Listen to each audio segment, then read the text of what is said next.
All right. Hey, everybody. Sorry, having a little bit of a camera issue. Let me see if I can fix this real quick. Maybe that's not it. Maybe it's this one. No, that's not it.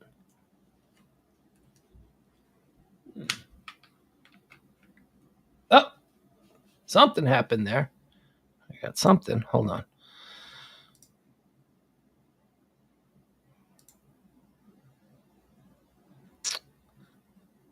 Well, okay. So I don't know why this is. There we go. Well, okay. So we've got the webcam.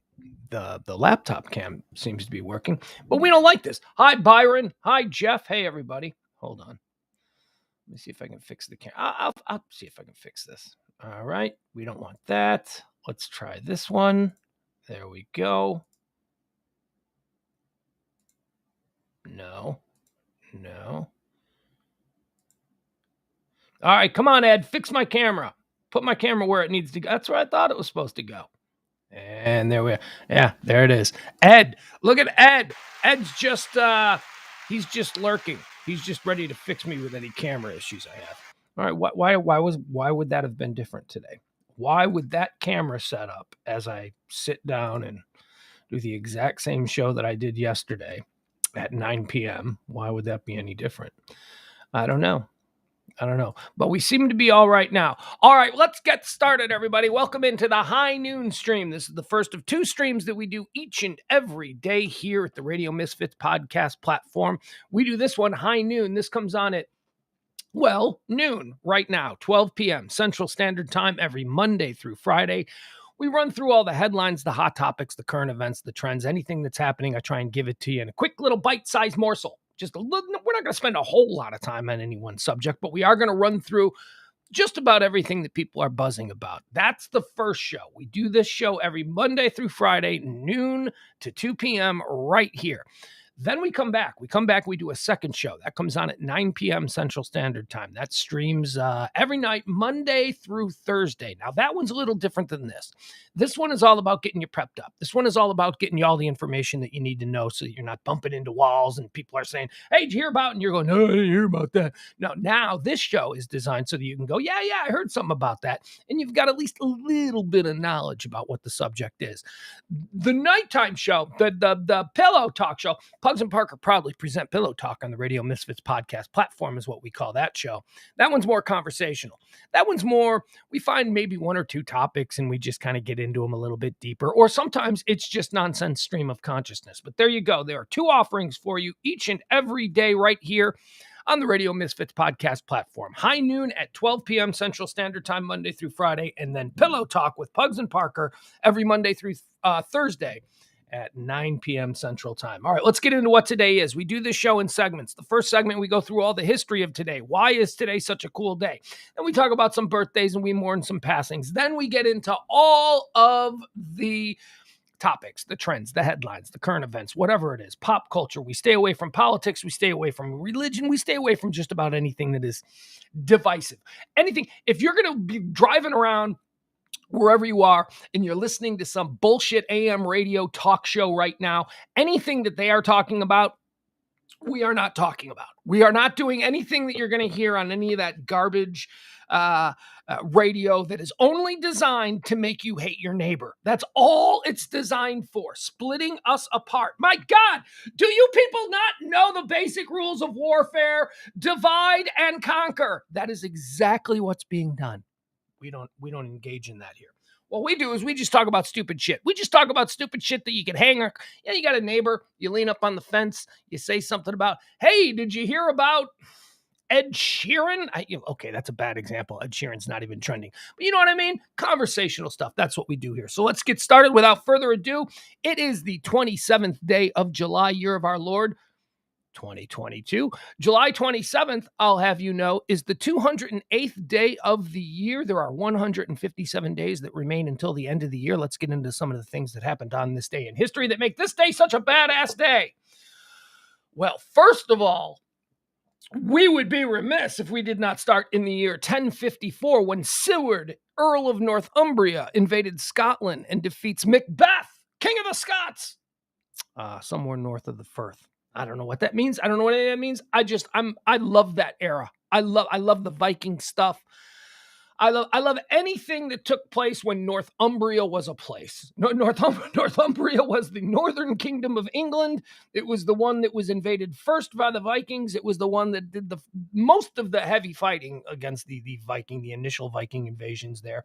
And okay, so a lot of Macbeth, huh? How about that? Did you know Macbeth was a real guy? I didn't. Turns out Macbeth, not just a Shakespeare play, he was an actual king of Scotland. In 1929, the Geneva Convention, dealing with the treatment of prisoners of war, is signed by 53 nations. That's right. On this day in 1929, everybody in the world got together and they said, "Hey, you know this war thing that we like to do? You know how we like to, I don't know, kill each other for thinking different things. Hey, what if we made some rules?" That was pretty much what happened in 1929. What if instead of just killing everybody, what if we made some rules? What if we, in our civilized state, tried to civilize and to a degree sophisticate warfare? That was on this day in 1929, the Geneva Convention, signed by 53 nations. On this day in 1949, the initial flight of the de Havilland Comet. You know what the de Havilland Comet was? It was the first ever jet-powered airliner. Jet-powered airliners took flight on this day in 1949. Let's see here. What else? The Korean War ended on this day in 1953. The cessation of hostilities is achieved in North Korea, or in the Korean War, when the United States, China, and North Korea sign an armistice agreement. Syngman Rhee, president of South Korea, refused to sign, but he pledged that, fine, whatever, I'll do what the paper says. I ain't signing it. The South Korean guy was like, I ain't signing it. Whatever. You guys just work it out. Whatever. Here, Syngman Rhee, president of South Korea, it's your turn to sign. I ain't signing that shit. Get that shit out of here. Get that. Whatever. If they behave themselves, I'll be. So he didn't sign. But that was on this day. The official end of the Korean War in 1953. On this day in 1996. This is a big one. We jump ahead to 1996. Here's a big one. I remember where I was when this happened. I remember where I was when I heard about it. How did I hear about it? We were coming back from a movie. It was, I don't know, it was probably like 10:30 at night. We had gone to see a movie. It was in the summertime. Well, it was in the summer. It was on this day. We had gone to see a movie. It was with, I was with myself, and I was with my first wife, Sloan, and we were coming back from a movie. What movie did we see? I wonder what movie we would have seen on this day. 1996. Yeah. Hey, why don't you tell the people what happened while you're trying to remember? On this day in 1996 in Atlanta, the United States, a pipe bomb explodes at Centennial Olympic Park during the 1996 Summer Olympics. Remember that? That was back when, we didn't know from terror attacks. We were just like teens. We were like pubescent teens when it came to being able to understand terror attacks. 1996, pipe bomb goes off during the Olympics. It was like a band was on stage, right? There was a band playing and there was like thousands of people. Sort of a celebration. And this bomb goes off and they immediately arrest Richard Jewell. Do you remember Richard Jewell? Oh, we had him dead to rights, didn't we? That Richard Jewell. Look at him. Just look at that schlub. Look at that guy. Security guard. Ha ha. We all laughed at him. We all made fun of him. We destroyed that man's life. We ruined everybody who ever knew Richard Jewell's life. Anybody who was in his personal universe was, you're friends with the Olympic Park bomber. You know what he is? Look at him. I mean, imagine Richard Jewell. Richard Jewell had to put up with, in the wake of that, just endless conversations about what a loser he was. Like everybody, every news show, it was kind of in the beginning days of the cable. I mean, cable news had been around, but it was in the beginning days of, so what are we going to do with this format of cable news? Hey, everybody's making fun of this Richard Jewell guy. I mean, look at him. He's fat. He's got a silly mustache. Look at him. He's a loser. He's a security guard. He's not an important person. Let's destroy him. So for days and days, weeks and weeks, months and months, there was nothing but talk about what a loser Richard Jewell is. What a monster Richard Jewell is. Well, he didn't do it. He didn't do it. We were all mean to him for no reason. We destroyed the man's life. That's humanity for you. We find one that strays from the herd, and we deem them to be lesser than, and we absolutely destroy them. And when we're wrong in destroying them, we just move on. Well, that's a shame. That's a shame what we did to Richard Jewell. Moving on. Who's next? Who can we get next? Who can we just go off half-cocked and destroy next? And that's what we did to Richard Jewell. Poor guy. I mean, he's a schlub. Dude's a schlub. Dude, the 9 out of 10 of us are schlubs. He's one of us. He's a regular person. And we decided that, he looks guilty. We need someone to be guilty. Let's blame him. Of course, Eric Rudolph was eventually the guy. Eric Rudolph, the anti-abortion guy, the crazy far-right and psychopath. Eric Rudolph, who lived in like trees for like 10 years. He was the one that was eventually not caught, I guess. Did they catch Eric Rudolph? Did they catch Eric Rudolph, or did they kill Eric Rudolph? I don't know, whatever. But Eric Rudolph was the guy that was responsible. And all of that started on this day in 1996 when we decided that schlubby old security guard Richard Jewell was to blame for the 1996 Centennial Park Olympic bombing. All right, on this day, what else happened? On this day in 2002, a Ukraine air show disaster. I remember this only because of the video. I see this video all the time. A Sukhoi. This was in the Ukraine in 2002. A Sukhoi Su-27 fighter crashes during an air show at Lviv, Ukraine. Lviv, we hear about Lviv now. Lviv's in western Ukraine. In Lviv, killing 77 people and injuring more than 500 others on the ground, making it the deadliest air show disaster in history. I think they changed rules with like air shows or something. I mean, in America they did. This was obviously not America.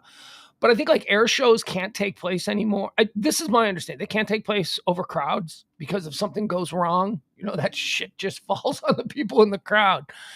I mean, I used to go to the Chicago Air and Water Show every year. That was like my favorite Chicago thing, where the jets fly up and down the lakefront. It's really cool to watch. And a million people gather on the beaches and all that stuff. And it's a very nice, very awesome sort of yearly thing that Chicago does.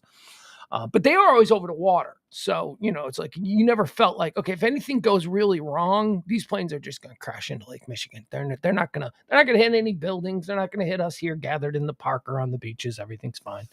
2002, the Ukraine air show disaster. Let's talk about some births. We got some big births today. People celebrating birthdays, people of impact, people who are important. Not like me, not like some anonymous dude just streaming every day from noon to 2.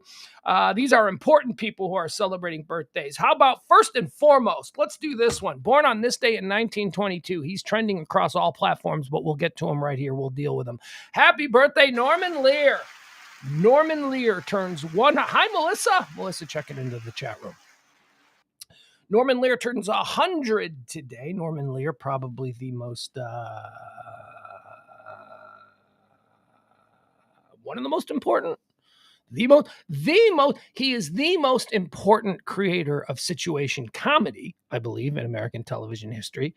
We just celebrated or mourned. I'm not sure which one it was, but Gary Marshall was in the news. Gary Marshall is always seen as sort of the Pepsi to Norman Lear's Coke when people talk about situation comedy and how situation comedy has evolved over the years of being something we watch on television. Norman Lear created everything. He created everything that was good in the 70s. He was an absolute he's 100 years old. First of all, let's address the fact that Norman Lear is 100 years old.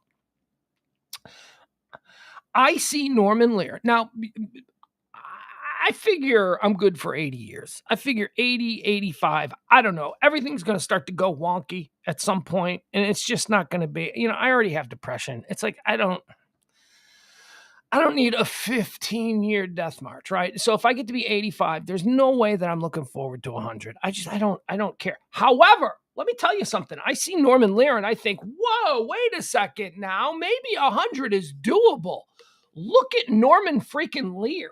Norman Lear is 100 years old, and this guy is spry. He still does television appearances. I saw he was they did a thing with him on the news this morning on CNN. I don't know if it was live, but he was certainly close to 100, and he looked spry, and he was walking around. He doesn't use a cane. He doesn't use a walker. He dresses cool. Norman Lear still dresses cool. Like maybe not cool for a kid going to a club in Dallas on a Friday night, but Norman Lear dresses pretty cool for a 100-year-old guy. So happy birthday to you, Norman Lear. All right, moving on. Oh, hell no. We're doing a Norman Lear draft. You're damn right Norman Lear gets a draft. All right, here on the High Noon Show, we like to single out individuals and put their life under the microscope and decide what the best things are that they've ever done. We call it the draft, and we're going to do a Norman Lear draft. With the first pick in the Norman Lear draft here on his 100th birthday, we are going, and it's a no-brainer, although there is a lot to choose from. Number 1 overall, all in the family. All in the family. Norman Lear created the timeless story of the American middle working class family, the bunkers there on Hauser Street in Queens. Queens, yeah. All in the family with the first pick in the Norman Lear draft. With the second pick in the Norman Lear draft, this could have gone anyway. The second pick, there's any number of shows that could have slid into the second pick, but I chose, you big dummy, Sanford and Son. Sanford and Son with the second pick. Third pick in the Norman Lear draft, ladies and gentlemen, I present to you, they're moving on up, the Jeffersons. The Jeffersons. These are my childhood. These shows are all my childhood. First pick in the Norman Lear draft, all in the family. Second pick, Sanford and Son. Third pick, the Jeffersons. Fourth pick, I went into the scouting department with this one. I had to. This was not an obvious pick. This wasn't on Mel Kiper's top 5. This was a show that I had to turn to the scouting department and go, look, for the fourth pick in the Norman Lear draft, I'm going to need you guys to find me something that was really good. And guess what we found? We found a sleeper. Number 4 in the Norman Lear draft, Fernwood Tonight. Fernwood Tonight, starring Martin Mull and Fred Willard. First of its kind, as far as I know, the first mockumentary, mockumentary, like it's a documentary, but it's not really, it's a comedy. The first sort of fake talk show that aired every night. Norman Lear, Martin Mull hosted Fernwood Tonight, which would eventually become America Tonight. They changed the name. Fernwood Tonight was a talk show with Martin Mull and Fred Willard. It's where we all first discovered Fred Willard. Fred Willard, ladies and gentlemen, Fred Willard draft. No Fred Willard draft. It was a spinoff of Mary Hartman, which was a late night. This was more of a saucy version. Norman Lear had been working in primetime and creating sitcoms for primetime, and then he decided, hey, you know what? I don't have I got an idea for a show. The networks say it's all a little bit too saucy for 7 o'clock at night. How about we do this and we try and syndicate it and we do a whole new thing? The dude basically invented the idea of independent syndication of television with Mary Hartman.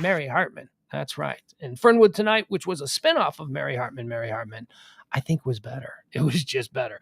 All right, where we at? The fifth pick in the Norman Lear draft. The first pick, All in the Family. Second pick, Sanford and Son. Third pick, Jeffersons. Fourth pick, Fernwood Tonight. Fifth pick, ain't we lucky we got him? Good Times makes the final pick in the Norman Lear 5-round draft.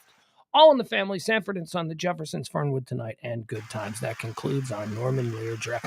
Oh, no! We're inviting some people as undrafted free agents to camp this summer. There are some Norman Lear things that maybe didn't get drafted, but certainly deserve a second look. And we'll begin it with Mary Hartman, the aforementioned. That's right. Mary Hartman gets invited in the Norman Lear draft to camp. One Day at a Time gets invited to camp. Maude B. Arthur, before the Golden Girls, she was Maude. Maude gets invited to camp. And now a couple more that we went deep into the scouting department. These guys, they played at small schools, right? These are we didn't take these guys from the ACC, SEC, or Big Ten. No. This is a mid-major, and we're gonna pull and give an invite to camp to All That Glitters. All That Glitters, a Norman Lear show. All right, let me tell you about All That Glitters. I have to tell you, I'm a TV freak. I have read the Wikipedia page on All That Glitters. I have looked at clips of All That Glitters. All That Glitters came out when I was about 8 years old, right? And it was another one of these, Norman Lear created it independently without a network, and he syndicated it. It was something that he started churning these things out after Mary Hartman became a moderate success. He started cranking out these sort of, they weren't on ABC, NBC, or CBS. They were syndicated, and they were typically on after 10 o'clock, 10:30, because they were a little bit saucier. All That Glitters was a situation comedy that was just about the real world, the real normal everyday life. People lived in a suburb, and it was about the people and their neighbors and how they all got along together, except that there was one big difference in the universe that all that glitters inhabited. The big difference is that the gender roles were switched. Women were the brand. Now remember, this is the 70s. This is not today. It's not today. Women were still, they were in the workplace and stuff, and women's rights and all that stuff was a big deal. But for the most part, a lot of moms were still house moms, and they took care of the house and raised the kids and did all that stuff in the 70s. All that glitters flipped that. It was the husbands who were running around the house in the aprons. It was the husbands who were taking care of the babies. And I don't know, it lasted like 2 weeks. 2 weeks. I don't know. It was canceled pretty quickly. Apparently, it was too provocative. I was 8 years old. I thought it was crazy. What a concept. So all that glitters gets brought into camp. And finally, another Norman Lear show that didn't last long. This one was not a hit. People did not watch it. I did. Again, I was like 9, 10 years old. I loved this show. As a matter of fact, I just referenced this show in a roundabout way on the Pillow Talk show about a week or so ago. That show is A Year at the Top. A Year at the Top. Do you guys remember what A Year at the Top was? Failed Norman Lear show. This one was a network show. A Year at the Top. I want to say it was on Saturdays. Saturdays at 7:30 on. Let's go with NBC. I think it was NBC because of the people involved. A Year at the Top was the story of a band, a local band, a garage band, a couple of guys who were just trying to make it in the music business. And they stumble into a situation where they are given the opportunity to sell their souls for eternal damnation to the devil for 1 year at the top of the record charts. That's the whole premise of the show. It was fantastic. A Year at the Top. This band sold their souls, and then they became famous. And then I don't know where you go with it after a year, right? Like A Year at the Top. How do you handle that? I love that show. And here's something very interesting. You know who the star of A Year at the Top was? Paul Schaefer. Paul Schaefer from David Left. Paul Schaefer was the leader of the band in the show A Year at the Top. So there you have it. That concludes our Norman Lear draft here on his 100th birthday. All in the Family with the first pick. Sanford and Son with the second pick. Jefferson's with the third pick. Fernwood Tonight with the fourth pick. Good Times with the final pick in the official draft. Then we got some camp invites, Mary Hartman, One Day at a Time, Maud, All That Glitters, and A Year at the Top. Happy 100 years of life to you, Norman Lear. You're a cool old dude. Also born on this day, another cool old dude who's no longer a cool old dude. He's dead. He died in 2018. Jerry Van Dyke. Jerry Van Dyke, the older, is he the older brother? He's got to be the, yeah, Dick Van Dyke's not over 100, right? Because Jerry Van Dyke was born in 2018, so... Is Dick Van Dyke 100? Is Dick Van Dyke over 100? Nah, he couldn't possibly be. I'm going with older brother. Jerry Van Dyke, happy birthday. Born today in 1931. Born today in 1947. Betty Thomas, American actress, director, and producer. She directed a whole bunch of stuff. When I think of what Betty Thomas directed, Private Parts. She did Private Parts. Betty Thomas was on Hill Street Blues. Do you remember the show Hill Street Blues? Remember the female officer, the tall, blonde female officer? That's Betty Thomas. She went on to be. She didn't do much acting after Hill Street Blues, but she did have a very, very solid career as a film director. Born on this day in 1953, there was a period of time in the 1980s and early 90s when Australia thought they had an inroad into what it is that made Americans click. They'd given us Crocodile Dundee, and we went nuts. Ship on the Barbie. Everybody was saying that stuff. That's not a knife. This is a knife. Everybody went nuts for Crocodile Dundee. So Australia was like, oh man, we know they like the Mad Max. We know that they like the Crocodile Dundee. Well, let's give them something else. And that's when they gave us Yahoo Serious. You remember Yahoo Serious? Yahoo Serious, ladies and gentlemen. He had a movie called Young Einstein. I didn't get it. To my American comedic sensibilities, I'm probably 20 years old when this comes out. I'm watching the trailers for Yahoo Serious and Young Einstein, and I'm going, yeah, not for me. Nah, I don't get this. I don't like this guy. Total bomb, Yahoo Serious, huge star in Australia, never made the transition to America. That's a shame. Celebrating another birthday. Here's an interesting one. Born on this day in 1956, Carol Leifer, American actress, comedian, screenwriter, producer, writer, director, that kind of stuff. Carol Leifer, born on this day in 1956. Fun Carol Leifer fact. Are you ready? Carol Leifer is the real Elaine Bennis. That's right. If you are a fan of Seinfeld and you're a fan of Julia Louis-Dreyfus's portrayal of Elaine Bennis, you should know Elaine Bennis is based on Carol Leifer. That's right, Carol Leifer. Just as Jason Alexander's portrayal of George Costanza is entirely based on Larry David. George Costanza's Larry David. Jerry's other friend of Elaine Bennis was based on Carol Leifer. There you have it. Born on this day in 1957, another comedian, another big-time successful comedian, Bill Engvall, American comedian, actor, producer. He's one of those, what is that, working class comedy? What is that called? What is that called? Whatever. He's one of those guys with Larry the Cable Guy, and he had the Bill Engvall show. I think that the most important thing that Bill Engvall ever did was that he introduced to the American public Jennifer Lawrence, right? And now where she started, Jennifer Lawrence started out as playing the daughter on the Bill Engvall sitcom. Born on this day in 1964, we're celebrating here in the Metroplex. It's Rex Brown's birthday. Rex Brown celebrating a birthday today. Born 1964, American bass player, songwriter. He's not a founding member of Pantera, right? Rex Brown isn't the original bassist. I think they went through a couple of bassists, but Rex Brown, bass player for Pantera, local band, beloved local band here in the Metroplex. Happy birthday, Rex. I've met Rex once. I had a drink with Rex. He was kind of quiet. He was quiet, but he seemed like a cool guy. I mean, he's a rock star. He was just a quiet rock star. There you go, Rex Brown. Born on this day in 1968, Julian Mcmahon. Now, I don't know what the hell ever happened with Julian Mcmahon. Julian Mcmahon, about 15 years ago, seemed like he was going to be the next big-time movie star of all time ever. Good-looking, charming. He was seemingly a decent actor. Julian Mcmahon was in the show Nip Tuck. Remember the show Nip Tuck? I thought he was going to be. I thought he was going to be a massive star, and then not a whole lot happened with him. Let's see. Let's check out his film career. Let's see what he's done in recent years. Nothing. He hasn't done anything since 2018.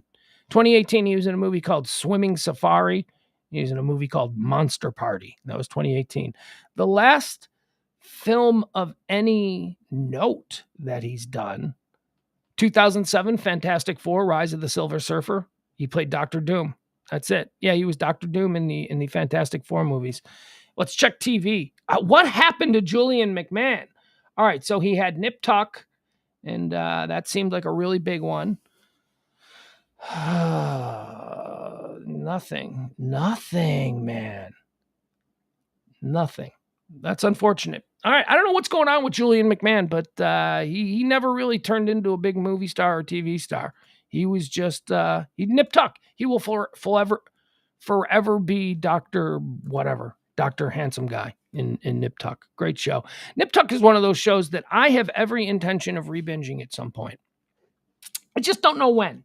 I get into this cycle where I rebinge things. Like currently I'm rebinging Game of Thrones with my son. Nip Tuck is I want to rebinge that because I remember very early in the peak TV run where Nip Tuck was a show on FX that I watched and I went, man, this is just better than all the other shit. This is just better. It was just a good show. It was crazy. And then it kind of started getting nuts.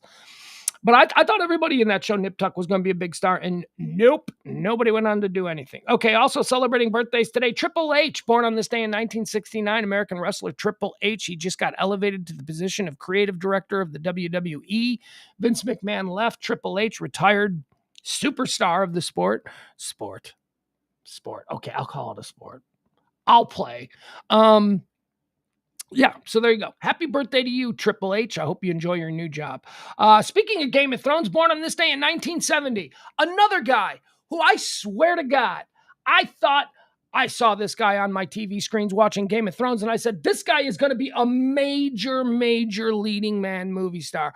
Can't take my eyes off him. I hate him. I like him. I hate him again. I love him again. Happy birthday, Nikolaj Coster-Waldau, Danish actor and producer. Nikolaj Coster-Waldau. Honestly, I thought this was the new Brad Pitt. Jaime Lannister, ladies and gentlemen. Jaime Lannister, the Kingslayer from Game of Thrones, celebrating a birthday today. He needs to do more stuff. Jaime Lannister needs to start doing more stuff. Jaime Lannister. Maybe if he did more stuff, I'd stop calling him Jaime Lannister, and I'd call him Nikolaj Coster-Waldau, or however you pronounce his name, I don't know. Also celebrating a birthday today, born in 1972, immensely talented woman who brings a smile to my face every time I see her, Maya Rudolph. Who doesn't love Maya Rudolph? Huh? Who doesn't love? No, I don't know anybody. You know what? I don't want to know anybody who doesn't like Maya Rudolph. She just seems delightful. How can you have a problem with the Maya Rudolph? Born on this day in 1975, someone that you can have a problem with, I have a problem with, and I don't mind you sharing your problems with him with me, because we could just do a whole drag of Alex Rodriguez for hours. Born on this day in 1975, Alex Rodriguez, American baseball player, celebrating a birthday party. Seems like a dick. I'm just saying. Seems like a dick. Seems like a dummy. Seems like a dumb dick. Happy birthday to you, Alex Rodriguez. I know. I seem like a dumb dick too, especially when I'm fighting back hiccups. Another big baseball birthday. Excuse me. You're gonna watch your streamer die live on the air here. Heaven forbid I pass away before I celebrate the 1984 birth of American baseball player Max Scherzer. Max Scherzer is also celebrating a birthday today. And finally, we'll round it out with Ryan Tannehill. Ryan Tannehill. People who died. These are the people who died, who died. These are the people who died. These are the people who died, who died. These are the people who died. On this day in history, these are the people who left us. A couple of big ones. One is a bona fide big one. The other one, we've just been programmed to think is a big one. But when you really drill down and you go, okay, why was this guy important? So we'll start with that guy. On this day in 2003, Bob Hope passed away. Bob Hope. I've spent my entire life trying to figure out what the deal is with Bob Hope. I have no idea. I have no idea what that guy is. Is he a comedian? Because he wasn't funny. Other people wrote his lines for him. Was he an actor? Because he wasn't good. I mean, he was in those Bob Hope, Bing Crosby movies, but it was clear to anyone who watched even a scene from any of those things, Bing Crosby was the talent. Bob Hope was just the guy standing around next to the guy with talent. And that's what I think his career is. I think Bob Hope became Bob Hope because he found himself throughout different stages of his career, surrounded by people with talent, surrounded by people who could do things, people who could sing, people who could dance, people who were legitimately funny, people who were legitimately great actors. And Bob Hope was always kind of just middle of the road and all of that stuff. I mean, I don't know, maybe he could sing a little, maybe he could joke a little. I don't know. But here's what I think happened. I think Bob Hope found himself in so many situations where he was totally surrounded by talented people that some producer, somebody said, well, we need somebody to introduce the people with talent. And that's where Bob Hope came in. Bob Hope made a career out of being what's known as a master of ceremonies. That's what he did. He became one of the wealthiest, most powerful people in Hollywood simply for standing on a stage and going, hey, how about that? Now let's bring out. That's what he did. That's what he did. Bob Hope. Okay, so maybe he was a nice guy. I don't know. I've never really heard stories about Bob Hope being a nice guy. I just don't understand the phenomena that was Bob Hope. Dead on this day in 2003. Bob Hope. Now, here's the one who died who really was, in my opinion, an important person and somebody who I know for a fact to have been a really good, decent dude. Somebody who I've had a couple of, you exist in this town. Kid Craddock died today. Kid Craddock died today in 2013. I can't believe it's been 9 years since Kid Craddock passed. Kid Craddock, for those of you or not in the city where he was syndicated to. Kid Craddock was a local Dallas-based media icon. He was on the radio for 30 years, number one all across the board, huge, syndicated all over the country. Never syndicated to like where I live. Never. Kid was never in Chicago or anything like that, but he was all over the place. He did undeniably beautiful work with kids' charities. He was so involved. And I'll tell you, having had the opportunity to work in the Dallas radio market at the same time that Kid Craddock was an absolute monster of the market. He worked at a different station. He worked for a competing radio company. He was as powerful as any individual I have ever known in the radio business. And I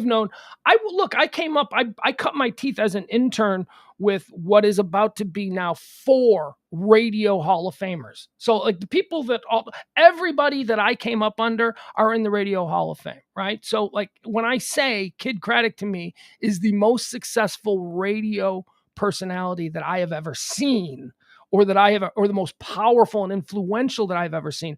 I mean, I am including the likes of Steve Dahl. I'm including Gary Meyer. I'm including Jonathan Brandmeier. Kid Craddock was a monster in this town. So powerful, so influential. And if you worked in radio, you knew it. If you worked in radio, you knew that the ebb and flow of this particular radio market went with the will of Kid Craddock. Kid Craddock dropped dead at one of his kids' charities in 2013. He was in New Orleans. Right, it was a golf tournament for one of his kids' charities down there. He was syndicated in New Orleans, so he was down there and just dropped dead. That is the frailty of the human existence. Yeah, young man. Yeah, kid was probably younger than I am now, and he just dropped dead. Wasn't a big fat guy. Smoked, he was a heavy smoker, but there you have it. I can say this on behalf of my partner Kelly and myself, that nobody of any real importance or power in the Dallas media market was kinder to Kelly and I when we arrived on the scene than Kid Craddock was. And he didn't have to be. Kid Craddock worked at a competing station on a competing company. Their goal was to destroy us. And he was just so nice to us. He really made us feel like, okay, don't be intimidated. You're new kids in the market. I like what you do. I love what you guys do. That's what Kid Craddock was. He used to, when we were on overnights, apparently it began when we were on overnights. We used to do the show from Chicago to Dallas in the middle of the night. Some of you may remember that. And Kid Craddock was the morning show guy at Kiss FM here in Dallas. And Kid Craddock used to drive in to work or wherever it was that he had to go in the morning, and he would listen to us. And that's how he became aware of us. We were Kid Craddock's morning show. He would drive in and he would listen to us. And then when we came to town, he was just so kind to us. So kind. And it was weird because, we were on a station with Russ Martin, who was mortal enemies with Kid Craddock. And that was really crazy because Russ did everything to try and get Kid Craddock into a flame war. And Craddock was too big for him. Craddock was like, what? Why would I? What? Wait, what? Excuse me, Rush. I know, Russ Martin, I know you spent an hour destroying me on your local Dallas radio show in hopes that I would retaliate the next morning to my millions of listeners across the country. But no, Russ, I won't be mentioning your name to all of my listeners throughout the country because nobody, it was weird. It was weird that Craddock was so good to us. I'll tell you the other one, the Hardline was really nice to us too. The Hardline, the two. I wonder if it was a situation, and now I'm sort of getting a little bit off kilter here, but I'm telling you some things that I think about. If you live in the Dallas-Fort Worth radio market, these might be some interesting observations. We came down here, and there were 3 monsters. There were 3 people in this town, 3 different shows in this market that you had to be aware of. You didn't want to cross them, and you didn't want to get into a fight with them until you had your sea legs. And that was Kid Craddock was the big one. When I was in another radio market, Kid Craddock was the only Kid Craddock and the Hardline were the only 2 Dallas shows that I had heard of. in Chicago. So when I was coming to Dallas, I was like, okay, so that they got the Hardline down there and they got Kid Craddock. Kid Craddock is killing it. Kid Craddock had just swept the Billboard Music Awards like before we moved down. So he was very high profile in the radio industry. And then there was Russ. There was Russ Martin, who was on our station, whose show followed ours. And we came into this town, and oddly enough, it was the one who was on our team. It was the one that we were teammates with, who was the most difficult, the most unkind, the most sabotagey. I mean, it was our own guy on our own team that was the one that we had to worry about the most. And I think maybe it was because of that. I think the Hardline went out of their way to reach out to us. The Hardline, they were so nice. Mike Reiner and Grego and Corby and Danny, those guys were so good to us. And it's the reason that we left 105.3 and then went over to Cumulus. It's the reason. It was, when we left 105.3 and took that job at the Bone, bad decision. I know, bad decision. But it was because of the Hardline. It was because of their position in that radio company and what they had told us about the radio company and all that. That all turned out to be wrong. Turned out that they treated the Hardline better than they treated us. And why wouldn't they? The Hardline was great. But yeah, so when I remember coming down to Dallas and doing radio in 2001 for the first time, I'll never forget how afraid I was of Kid Craddock and how nice he was. What, just a dude, just a good guy, Hey man, you ever have any questions? You need to talk to anybody, you can talk to. Give me a call. What if you get a problem with management or you need somebody to help you with this, you just give me a call. He was that guy. Kid Craddock died on this day in 2013. Didn't know him well. I would never pretend to say that, I'd never been to his house. Never spoke to him on the phone. It was all couple of emails, couple of really nice emails.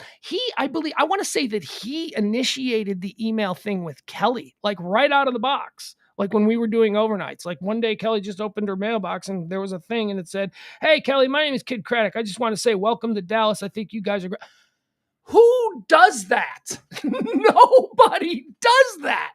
Certainly not in radio. Radio is a bunch of terrible people. So there you have it. So in my estimation, Kid Craddock is missed. And I don't care what you people say about it. Maybe his show wasn't for you. I mean, the guy was like, 50? And he was trying to do playing Bruno Mars music to 16-year-olds. Okay, so maybe he wasn't for you. But you can't deny that he was successful. You can't deny that he knew what he was doing, and he did it successfully. And he is certainly, as we move forward in whatever media attempts that I make, Kid Craddock is certainly an inspiration. What a guy. Dead on this day. All right, let's get into the trends. Let's talk about all the things that are trending, because that's what we do here. We try and get you all briefed up on all the things that people are talking about. Biden is trending. Biden gave his little Rose Garden press conference thing today. He's like, "Hey, everybody, I tested negative." All right, so Biden doesn't have COVID anymore. Good for him. Old man, it's always touch and go with the old man. But he's got the double seatbelt. He's fine. Didn't even experience really bad symptoms. He just isolated, and now I'm back. Here, how about this one? Here's one. Woo! All right. Now, a lot of times, you'll get the big story on page 1, and then you get the retraction, in a little corner at the bottom of page 25, right? That's typically how they do it. We ain't going to do this around here. We need to issue a retraction. We need to apologize, and we need to just, we need to issue a retraction. Ladies and gentlemen, trending right now. Somebody who was trending yesterday. This is huge news. Ladies and gentlemen, Wally Cleaver, Tony Dow, is not dead. He is not dead. Tony Dow yesterday began trending because Tony Dow, Wally Cleaver from Leave It to Beaver, had passed away.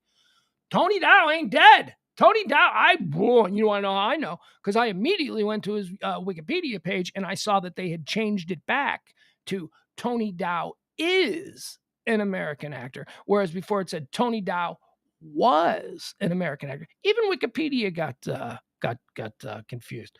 Leave It to Beaver star Tony Dow is still alive. His death announced in error. Didn't they do this? They did this to Joe Dimaggio. This is the famous story about Joe Dimaggio. There was a rumor, maybe it was in the early days of the internet, getting all these rumors out there. Joe Dimaggio was laying in bed in Florida, and he was watching CNN, and CNN interrupted to announce that Joe Dimaggio had died. And Joe Dimaggio was laying in bed watching it. He's like, I ain't dead. Am I dead? Is this death? Is this heaven?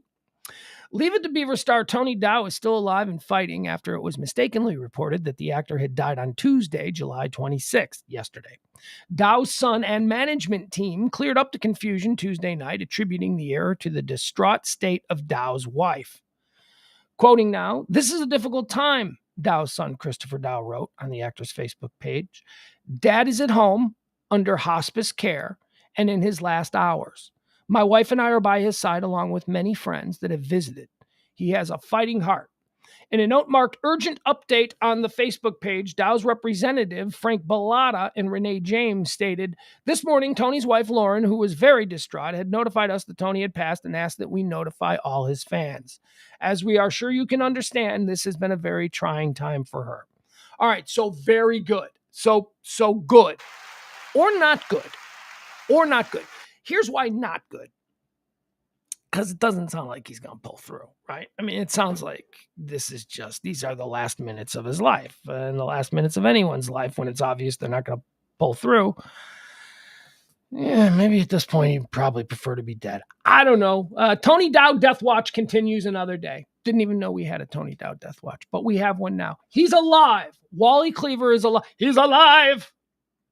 He's alive. Mega Millions is trending today. There was no winner yesterday. Remember, we talked about how it's almost $1 billion. Almost $1 billion yesterday. Mega Millions. Get out there, spend your $2. We talked about it. You get yourself $2. What is a day full of dreams worth to you? Is $2 a price you'd pay to have the optimism and the possibility of winning all of that? Is that what? Spend the $2. $2. And for the next 10 hours, you'll be like, I could be a billionaire. I could be I know it's a little thing and you're fooling yourself because you're not going to win. None of us are going to win. But still, it's a feel good. It's $2. $2. We can do it. Mega Millions results for July 26th. Jackpot crosses 1 billion line. Okay. Nobody won the big Mega Millions jackpot. So that means the next drawing, which I believe is going to be Saturday, is going to be upwards of $1.3 billion. For the first time this year, the Mega Millions jackpot has cracked the 1 billion mark after no grand prize tickets were sold for Tuesday night's drawing. The jackpot now sits at an estimated $1.023 billion, or a cash option of $602 million cash. Yeah, I want it in singles. Give me $602.5 million in singles in duffel bags and just put them in my yard. Well, it ain't my yard, but it will be. It will be as soon as, for the first time this year, the Mega Millions jackpot has cracked the $1 billion line. It's still the third largest lottery Mega Millions has ever had, albeit likely not for long, with a $1.5 billion winning ticket in Michigan sold in 2021 and a $1.5 billion ticket sold in South Carolina in 2018. Okay, so those are the top two. No one has won the Mega Millions since April 15th, when a ticket in Tennessee won $20 million. Womp, womp. Yeah, you take your $20 million. Listen to me. I'm a guy who does a stream who asks for tips, because this is the income that we do to do these shows every day. I ask for tips, and I'm saying I'm turning my nose up at $20 million. $20 million. Yeah. By the way, tip the show if you can. It's the end of the month, and we need help. Look, I know a lot of the tipping has fallen off over the summer. It's understandable. People are in different vibes, right? We're doing different things. We're out of our habits. We're out of our ruts, if you will. But still, don't forget about the show. If you enjoy the show, please tip the show if you can. Show needs help. So there you go. The next drawing is it Saturday or is it Friday? Let me see. Did I say that? I'm not sure what I said. Yeah, okay. Here is the cutoff time to buy tickets for Friday's 1.2 billion Mega Millions. So I guess it's 10 o'clock. So when is the drawing? Hold on. Apparently I got to click this. All right, let's see. Here's the cutoff time to buy tickets for Friday's 1.2 billion Mega Millions jackpot. Are you ready for the 1.2 billion Mega Millions jackpot? Tickets for Friday's Mega Millions drawings are available until 10:45 p.m. Friday for the 11 p.m. drawing. Now, hold on.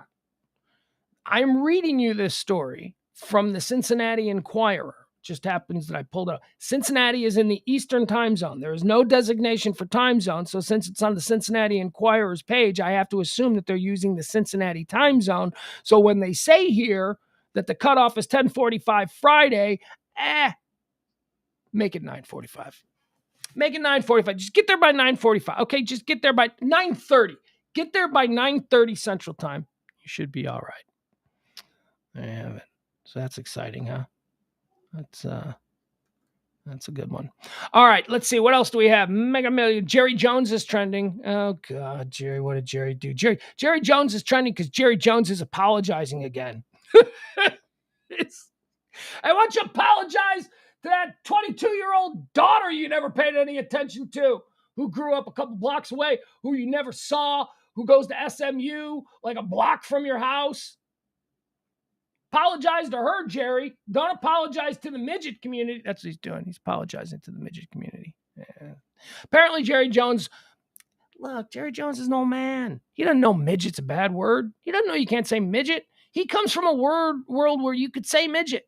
And besides, he meant midget. He didn't use it like fucking midgets. He didn't say that. He was glorifying midgets. He was talking about someone who is sorry, I'm not gonna call him a midget. I can't call him a midget. See, I'm like 30 years younger than Jerry Jones, and yet I'm confused by how. I mean, no malice. I don't mean to hurt it. And let's be honest, there are no dwarfs listening right now.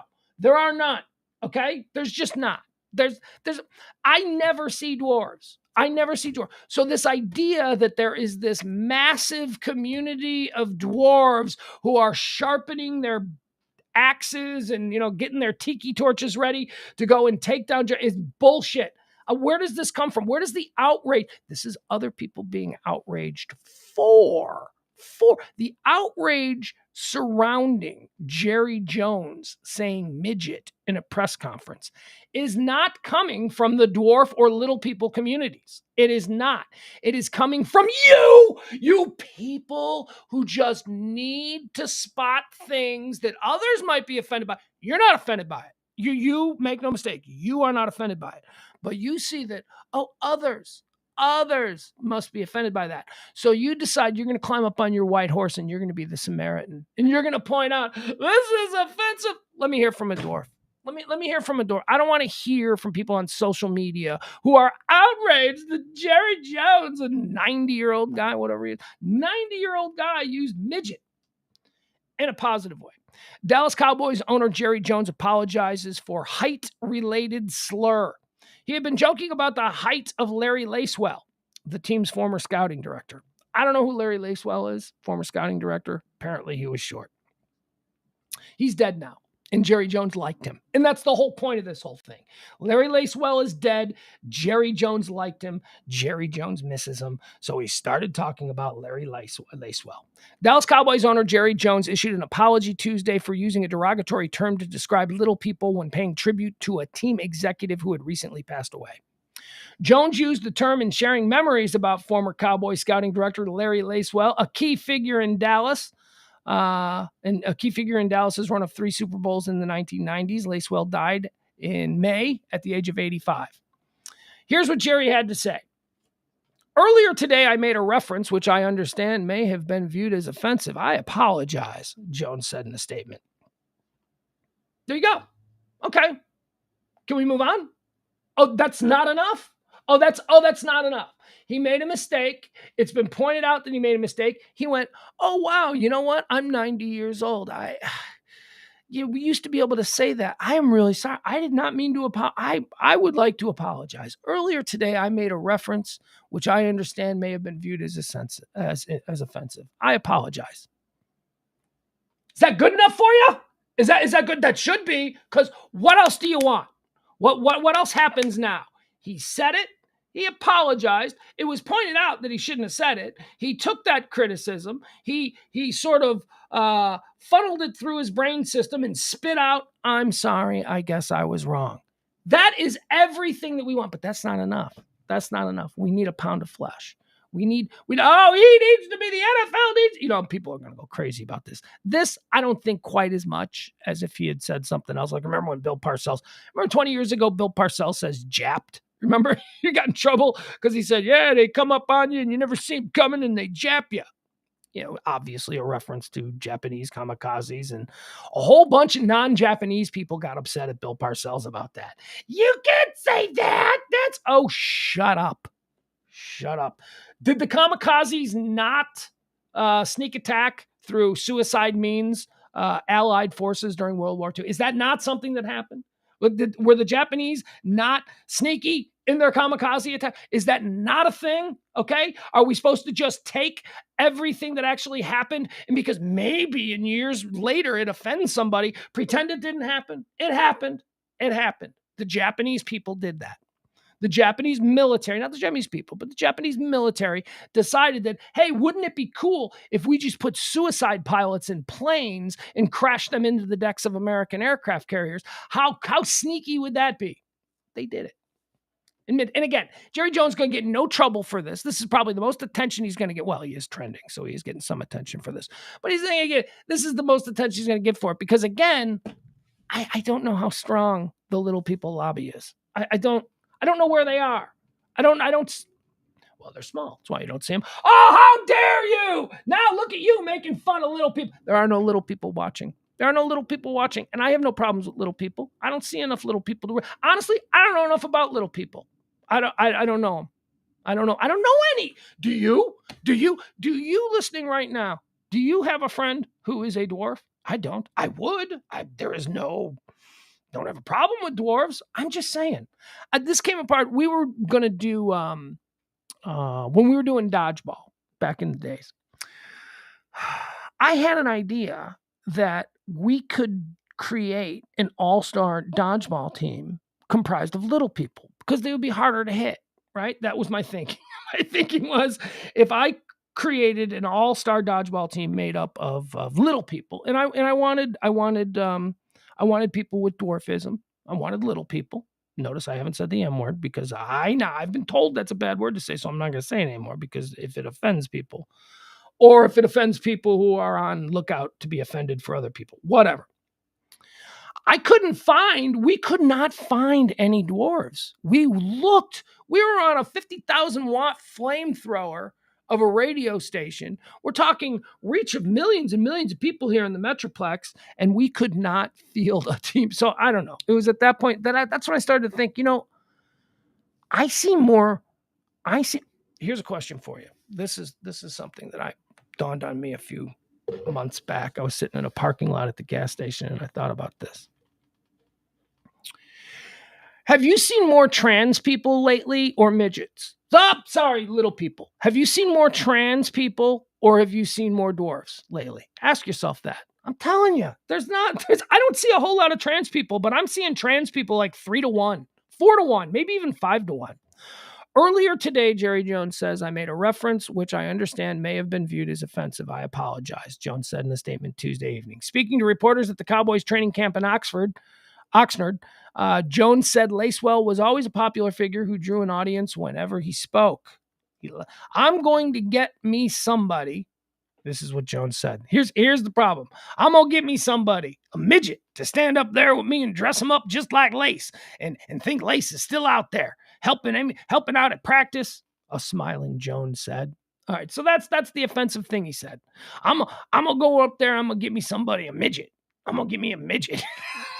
I can see Jerry's having fun. Oh, it's the opening day of training camp. Oh, man, optimism is abounding. He's in a good mood, and then all of a sudden he's walking away, and somebody goes, oh, Mr. Jones, you shouldn't have said the M word. The M word? Midget? There it is. I'm going to get somebody, a midget, to stand up there and dress like Lace. And I'm going to think Lace is still out there helping us out at practice, a smiling Jones says. But here it is, the Lace, really. And I'm serious about that. So there you go. The advocacy group, oh, here we go. The advocacy group, Little People of America, calls the term Jones used the M word, saying that it should never be used because it's considered a derogatory slur. Do you notice how this was written? This is by NBC News. Little People of America didn't comment on Jerry Jones's use of the M word. This isn't he didn't apologize because the Little People of America, speaking on behalf of the Little People of America, said you can't say that. No, this is just a reference here in the story to the fact that the Little People of America consider the M word to be a slur. But there's nothing in here that says the Little People of America were outraged when Jerry Jones said this. No, this is just to let you know why the M word is a slur, because the Little People of America have deemed it a slur. That's good enough for me. Hey man, changing of the Washington Redskins name, that was good enough for me. I'm telling you. Okay, so you show me enough groups of Indians who say that that's a slur, you don't like it, I don't give a shit. I'm not a Redskins fan. That's fine by me. Whatever, call them whatever you want. I don't care. If you're going to take, but I love all these people who hated the Washington Redskins who totally got dug in on that issue. You can't change the name. How does this affect you? How do you even care? No, it's because of the libs. Oh, I see. You've been radicalized. Oh, you're a moron. Never mind. Go away. Please. The dwarfism community has voiced that they prefer to be referred to as dwarves, little people, people of short stature. I'm not calling you people of short stature. What, are you kidding me? Now you're asking for too much. Oh, I need to find me a person of short stature. No, I'm not saying that. I'll go dwarves. Little people's fine. Whatever you're comfortable with is fine. But I'm not, please, you're not going to get me to call them people of short stature. Or simply, and most preferably, they'd prefer to be referred to by their given name. Huh. Wow. Okay. Yeah, that makes sense. Totally. I mean, look, it's not like if there was a little person in my group, I would call them, if his name was like David, like David's my little person friend. So if I had David in my group, it's not like I would go, oh yeah, we're going out tonight. It's going to be me. It's going to be Emil. It's going to be Ed. It's going to be Aaron. And it's going to be the midget. I'm going to call him David, because at some point it's going to stop being a thing that he's small and he's just one of us. That's inclusion. That's how we include people. The dwarfism community has voiced that they prefer to be called dwarfs. So there you go. There's a lesson to be learned for Jerry Jones, who used the M word. It's like the N word, but for little. No, it's not. No, it's not. It's not like the N word at all. It's not like the N word. It's not like the N word because, as I heard somebody say once, it's not like the N word because, you see, I can say that the M word stands for midget, but I'm not going to sit here and say the N word stands for. See, so they're not the same. They're not. It's not the same thing. Stop it. Oh, great! Now what's going to happen? Now we're going to have war between black people and midgets. Oh, Jesus! I did it again. I'm so sorry. Seriously, I am sorry. I know the snare drum probably doesn't bolster my case that I'm sorry. I didn't mean to say that. See, that just slipped out. And I don't. What, do you got a problem with little people? Well, no, I don't have a problem with little people. I mean, it's the elephant in the room conversation that we had yesterday with Parker, right? I mean, I guess it doesn't work though. The elephant in the room conversation that I always have is when somebody shows up and let's say somebody's got a fin, right? Instead of an arm, they got a fin. I will always bring it up. The first thing I'll say is like, oh, wow. Hey man, nice to meet you. Hey, what's that about? I will ask them about whatever it is that makes them interesting. And everyone else who is gathered with me will be appalled. Why did you bring up the fact that he only has one eye in the middle of his forehead? Well, because that's interesting. And I like to get to know people and I like to learn things about people. And that sounds like something that, well, I'm not going to run into every day. So tell me, my friend, what's up with the arm? What's that about? Well, yeah, it was when I was born. I had some problems and they had to do some surgery. So they just took they love telling their story. Okay. It's the thing that makes them not unique. I mean, it is certainly the greatest challenge of their lives, but it is not something that they cry about every night. It's something that they've come to terms with, and they're okay with it, and they're okay to talk about it. It's the other people who are so freaked out by the sight of somebody who has something that makes them different that you don't want to mention it because you don't want to get into that conversation because you cannot process what it is that they're going through. Show them the respect of just being another person. Show them the respect of just being, hey man, nice to meet you. Oh, hey, what's that? What happened there? What's that? They will tell you the story. I'm telling you, I have done this for years and years. Someone rolls up in a wheelchair. Dude, what happened? How are you in a wheelchair? Tell me that story. They love to be engaged. These are people's life stories. Treat them like a human being. Don't treat them like, oh, that's so sad that you're in a wheelchair. Don't do that. Don't do that. Be like, you always got a place to sit. Make it fun. Be decent about it. Somebody who's been in a wheelchair for 30 years of their life is not going to crumble when they come across you and you go, hey, why are you in a wheelchair? Trust me, they've dealt with this and processed this. They're okay with it. Well, maybe you don't do it like in the hospital, like they're not. Yeah, so I hear you're going to be in a wheelchair the rest of your life. I always got a place to sit. No, you don't do it then. But just treat people like people. Stop giving people special treatment because of something that you're afraid to confront. And that's what it is. So Jerry Jones called someone a midget. And he feels bad about it because he didn't know. And if anyone thinks that Jerry Jones hates midgets and that this is just an example of another racist or bigoted thing that, evil Jerry Jones has done, you're wrong. He's just an old man. The word midget is a word that was used and he accidentally said it. Julio Jones is trending today. More football. Julio Jones. Julio Jones has signed a 1-year deal with the Tampa Bay Buccaneers. So there you go. I don't know if Julio Jones has anything left in the tank, but there we go. Kyler Murray is also trending. Obviously, we're going to see some football stuff here. I think this is the last one, though. It's opening day of training camp for a lot of NFL teams. So there's a whole lot of NFL stuff trending today. So bear with me. Kyler Murray signed his deal with the Cardinals. Kyler Murray, one of the more exciting, more interesting, certainly with upside young quarterbacks in the league. He plays up there in Arizona. He was holding out for a big deal. He got a huge payday and deserved. I mean, look, you can build around Kyler Murray. Remember the Cardinals, what they did? They took Josh Rosen with like the third pick they took like a quarterback 1 year with like a super high draft pick. And then 1 year later just got rid of him because another quarterback came available with a high draft pick. And it was Kyler Murray. Kyler Murray's contract, he's trending because people are saying that the Arizona Cardinals have insulted Kyler Murray to a level that has never been seen before. In the contract that Kyler Murray signed with the Cardinals is a stipulation that says that Kyler Murray is obligated to engage in 4 hours of independent game study. 4 hours, which means 4 hours per week. This is per week. Okay, this isn't per day.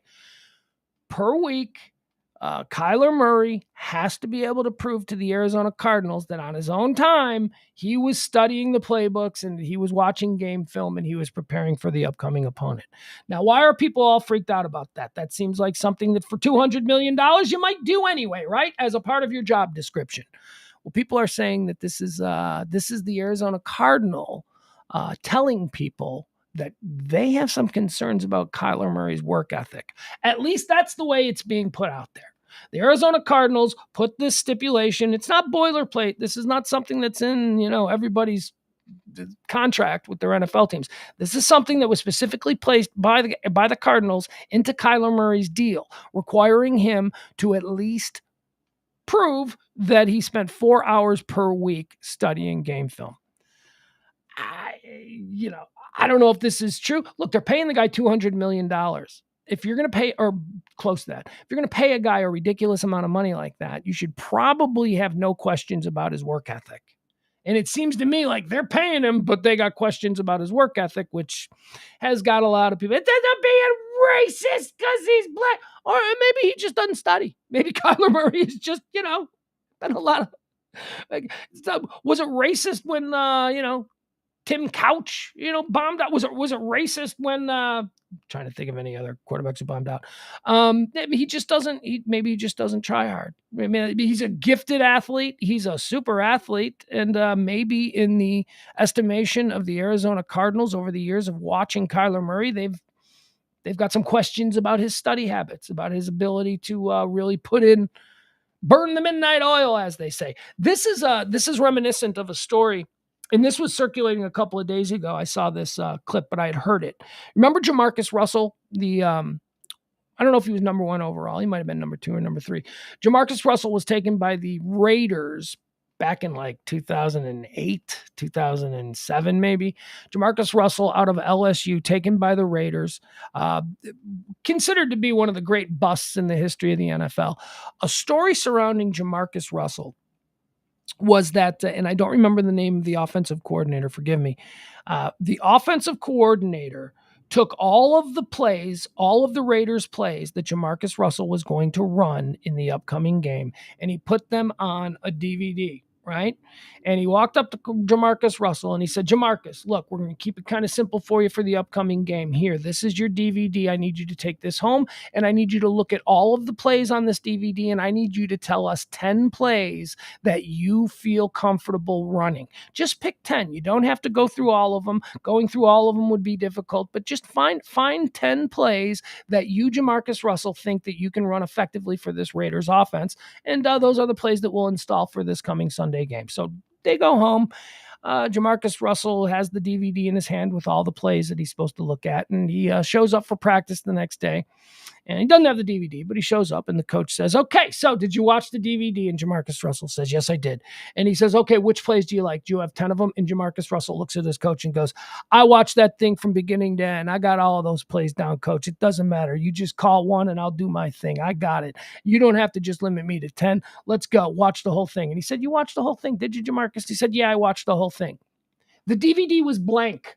The coach gave Jamarcus Russell a blank DVD just to see if he would even bother to put it in and do the study. And that's reminiscent of this Kyler Murray thing where the coaches don't think that he's studying. The coaches don't think that he's working hard. Who knows if that's true or not? I have to believe that it is a legitimate concern on behalf of the Cardinals, because it would make absolutely no sense after paying their franchise quarterback this amount of money to put something like this in the contract that could be so embarrassing to him. That wouldn't make sense. They must legitimately have some concerns. And that's why Kyler Murray is trending. Chris Cuomo is also trending. He was bounced off the air back in December by CNN. CNN. Look at this. Burn it all down as it burns around him. He gets taken out by Zucker. A couple of months later, Zucker gets taken out. It's ridiculous. Chris Cuomo's back. Chris Cuomo's going to have a new show this fall starting on, what is it? It's one of these fly-by-nights. He's not going to be on OAN or anything like that. He's going to be on, what is it? Newsmax. No, he's not going to be on Newsmax. News Nation. That's right. Chris Cuomo is going to be debuting a new primetime show on News Nation. News Nation is the streaming news service started by Dan Abrams. Dan Abrams, formerly of MSNBC. He was the creative director, program director there at MSNBC for a long time, put himself on the air. He left them.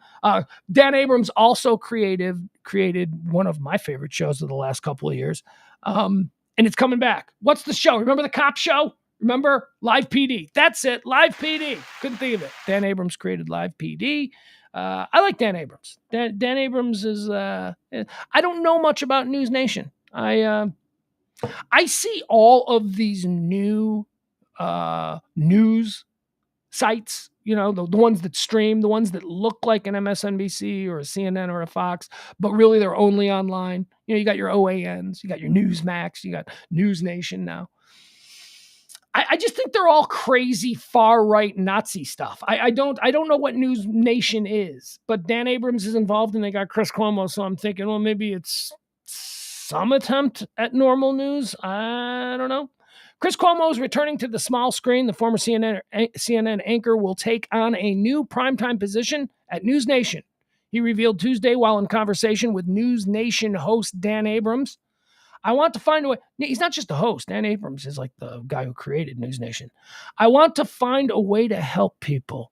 I'm going to come to News Nation and I want to build something special here, Cuomo said during the 9 p.m. broadcast. Work with Dan, work with the team here. They've got great people who are really hungry to make a difference in ways that I think matter. Cuomo's decision extends past his desire for a new hosting gig, outlining the type of network that he's willing to join. He said, I've decided that I can't go back to what people see as the big game. I think we need insurgent media. I think we need outlets that aren't fringe and just trying to fill their pockets, he continued. I'm going to do the job. I'm going to go where the news is, and I'm going to try very hard to be fair, and I want to do it here. I want to make a difference, and I really hope it makes a difference for you.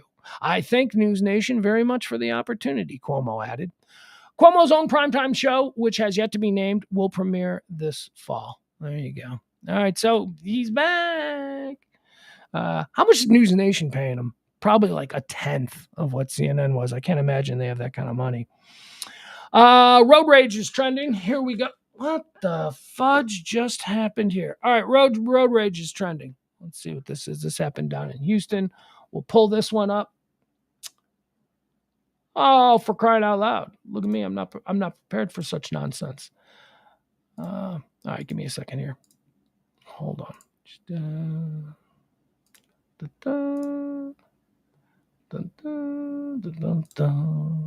Enjoy my humming. It's just my way of passing time. Nervous energy flowing out in noise form. All right, so there was a road rage incident down in Houston, Harris County. This comes from. Hold on, let me pull this story up. Here we go. It's good. There's video. I'm going to show you this. I'm going to show you the video because it is the world that we live in. Good times. Let's see here. Where's my road rage? There's the road rage story. Okay. All right.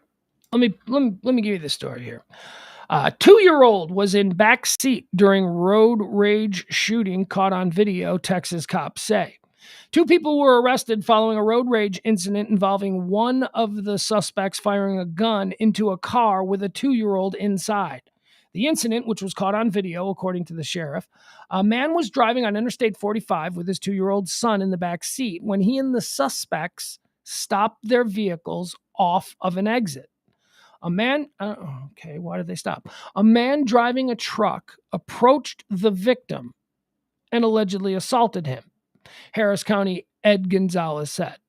As the victim began to flee in his vehicle, a woman who was riding in the truck exited with a handgun and fired into the backseat window of the car. A second shot was also wildly fired, with a nearby car dealership being struck by the gunfire. Video taken by a driver uninvolved in the incident shows the woman fire 2 shots before she and the man fled in the black truck. All right, let's look at these two. Come on. Oh, and you got to see these people. This dude is all roided out, shaved head. Like he's like the typical asshole dude that, roams freely in our, he's all hopped up on testosterone and hating the libs and just imagine. I mean, I see this guy, just imagine this is what he's about. All right. So here we go. Crazy, crazy ass dudes. This is how we behave because we're pieces of shit. We really are. It's hard to not be a piece of shit. It is so easy to give in to our most base intentions and reactions and reflexes. It is hard to fight those off and be a decent person. Nobody tries. Nobody recognizes that. Nobody recognizes that everything is a choice. Everything you do, what I'm really starting to understand is that I am the one that's wrong. I assume that we are all of us, if we were given our choice, we would all just be cool to each other. That's where I am wrong from the beginning. I operate from a position of, well, it's a given that we would all be cool to each other if we could, right?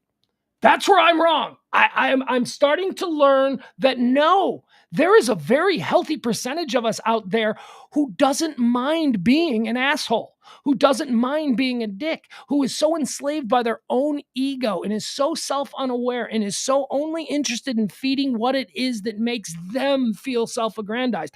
These people don't give a fuck. These people don't care about being nice. These people don't care about cutting in line at Starbucks. These people don't care about stealing your parking spot. These people don't care. There are shit. And man, oh man, over the past couple of years, have I realized that where I once thought that maybe this was 2 in 10 people were that way, I'm starting to see it's more like 4 or 5 out of 10 people are just complete assholes and have no desire whatsoever to be cool. No desire whatsoever to just get along with people. Oh, what's that? We disagree? All right, brother. You be you, man. All right, I'm going to go over here. Nobody wants that anymore, okay? What it seems like 5 out of 10 people these days want is, oh, what's that? We disagree? Hey, fuck you. Let's go. Come on, mother. That's where we seem to be leaning. A huge portion of us. Some of you people are in the chat room, too. Some of you people. All right, let's watch this video. Here you go. Look at this idiot. Look at this. Right to bear arms. Like, look at this guy. He's got his gun. He's going to start shooting it because he's a responsible gun owner. There you go. Oh, it's her. It's actually hurts. He's a dumb bitch. Look at her. Just firing. There you go. Just shoot. Look at her. Look at her. And he knows she's in trouble, too. He's like, oh, that went too far. Look at that. She shoots right into the car. Now, here's what you need to understand. There's a 2-year-old baby in this car. There's a 2-year-old baby right here in the backseat of this car. And she just, boom, fires right into the car. Fires. I don't give a shit that nobody was hurt. She needs to go to jail for the rest of her life. Right? Can we do that? If everybody's going to be allowed to have guns, this woman has to go to jail for the rest of her life.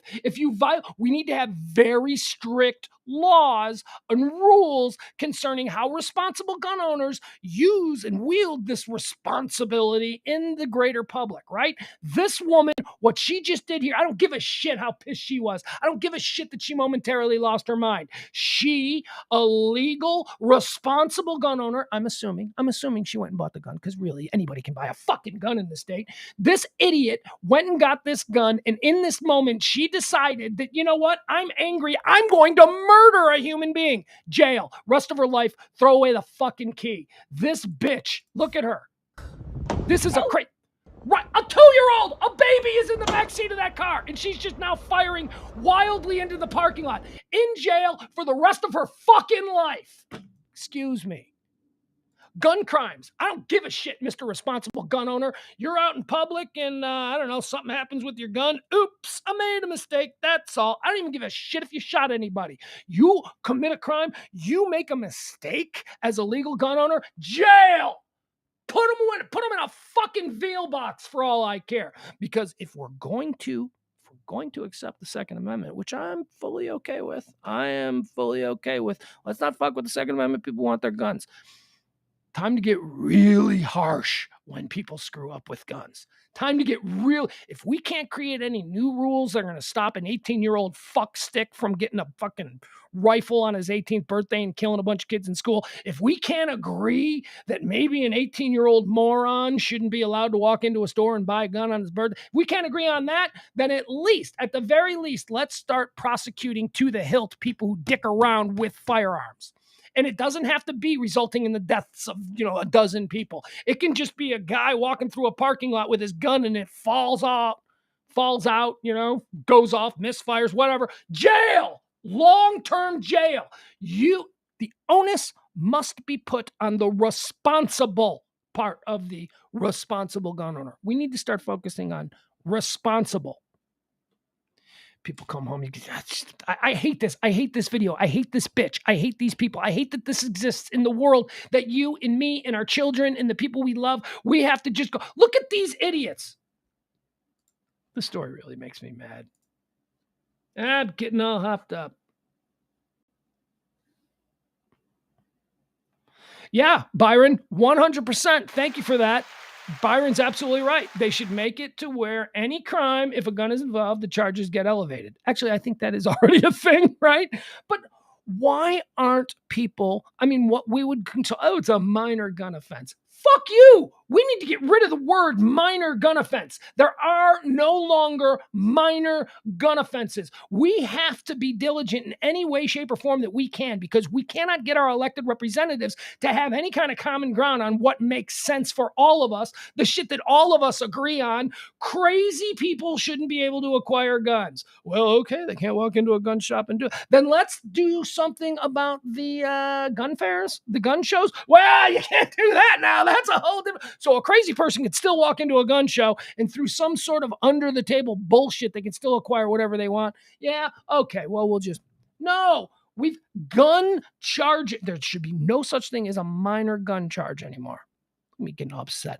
I'm watching that video. That woman, I hate that woman. I hate that woman. I hate that woman because she represents so many other people that I see in society who are just the slightest indiscretion away from pulling their legally purchased gun and murdering you for what? Cutting you off in traffic, taking your parking spot? I don't know. Giving you a funny look at the stoplight? Whatever it is. Let's go on to monkeys. Monkeys are trending. Why? Because there's a real problem with monkeys in this world.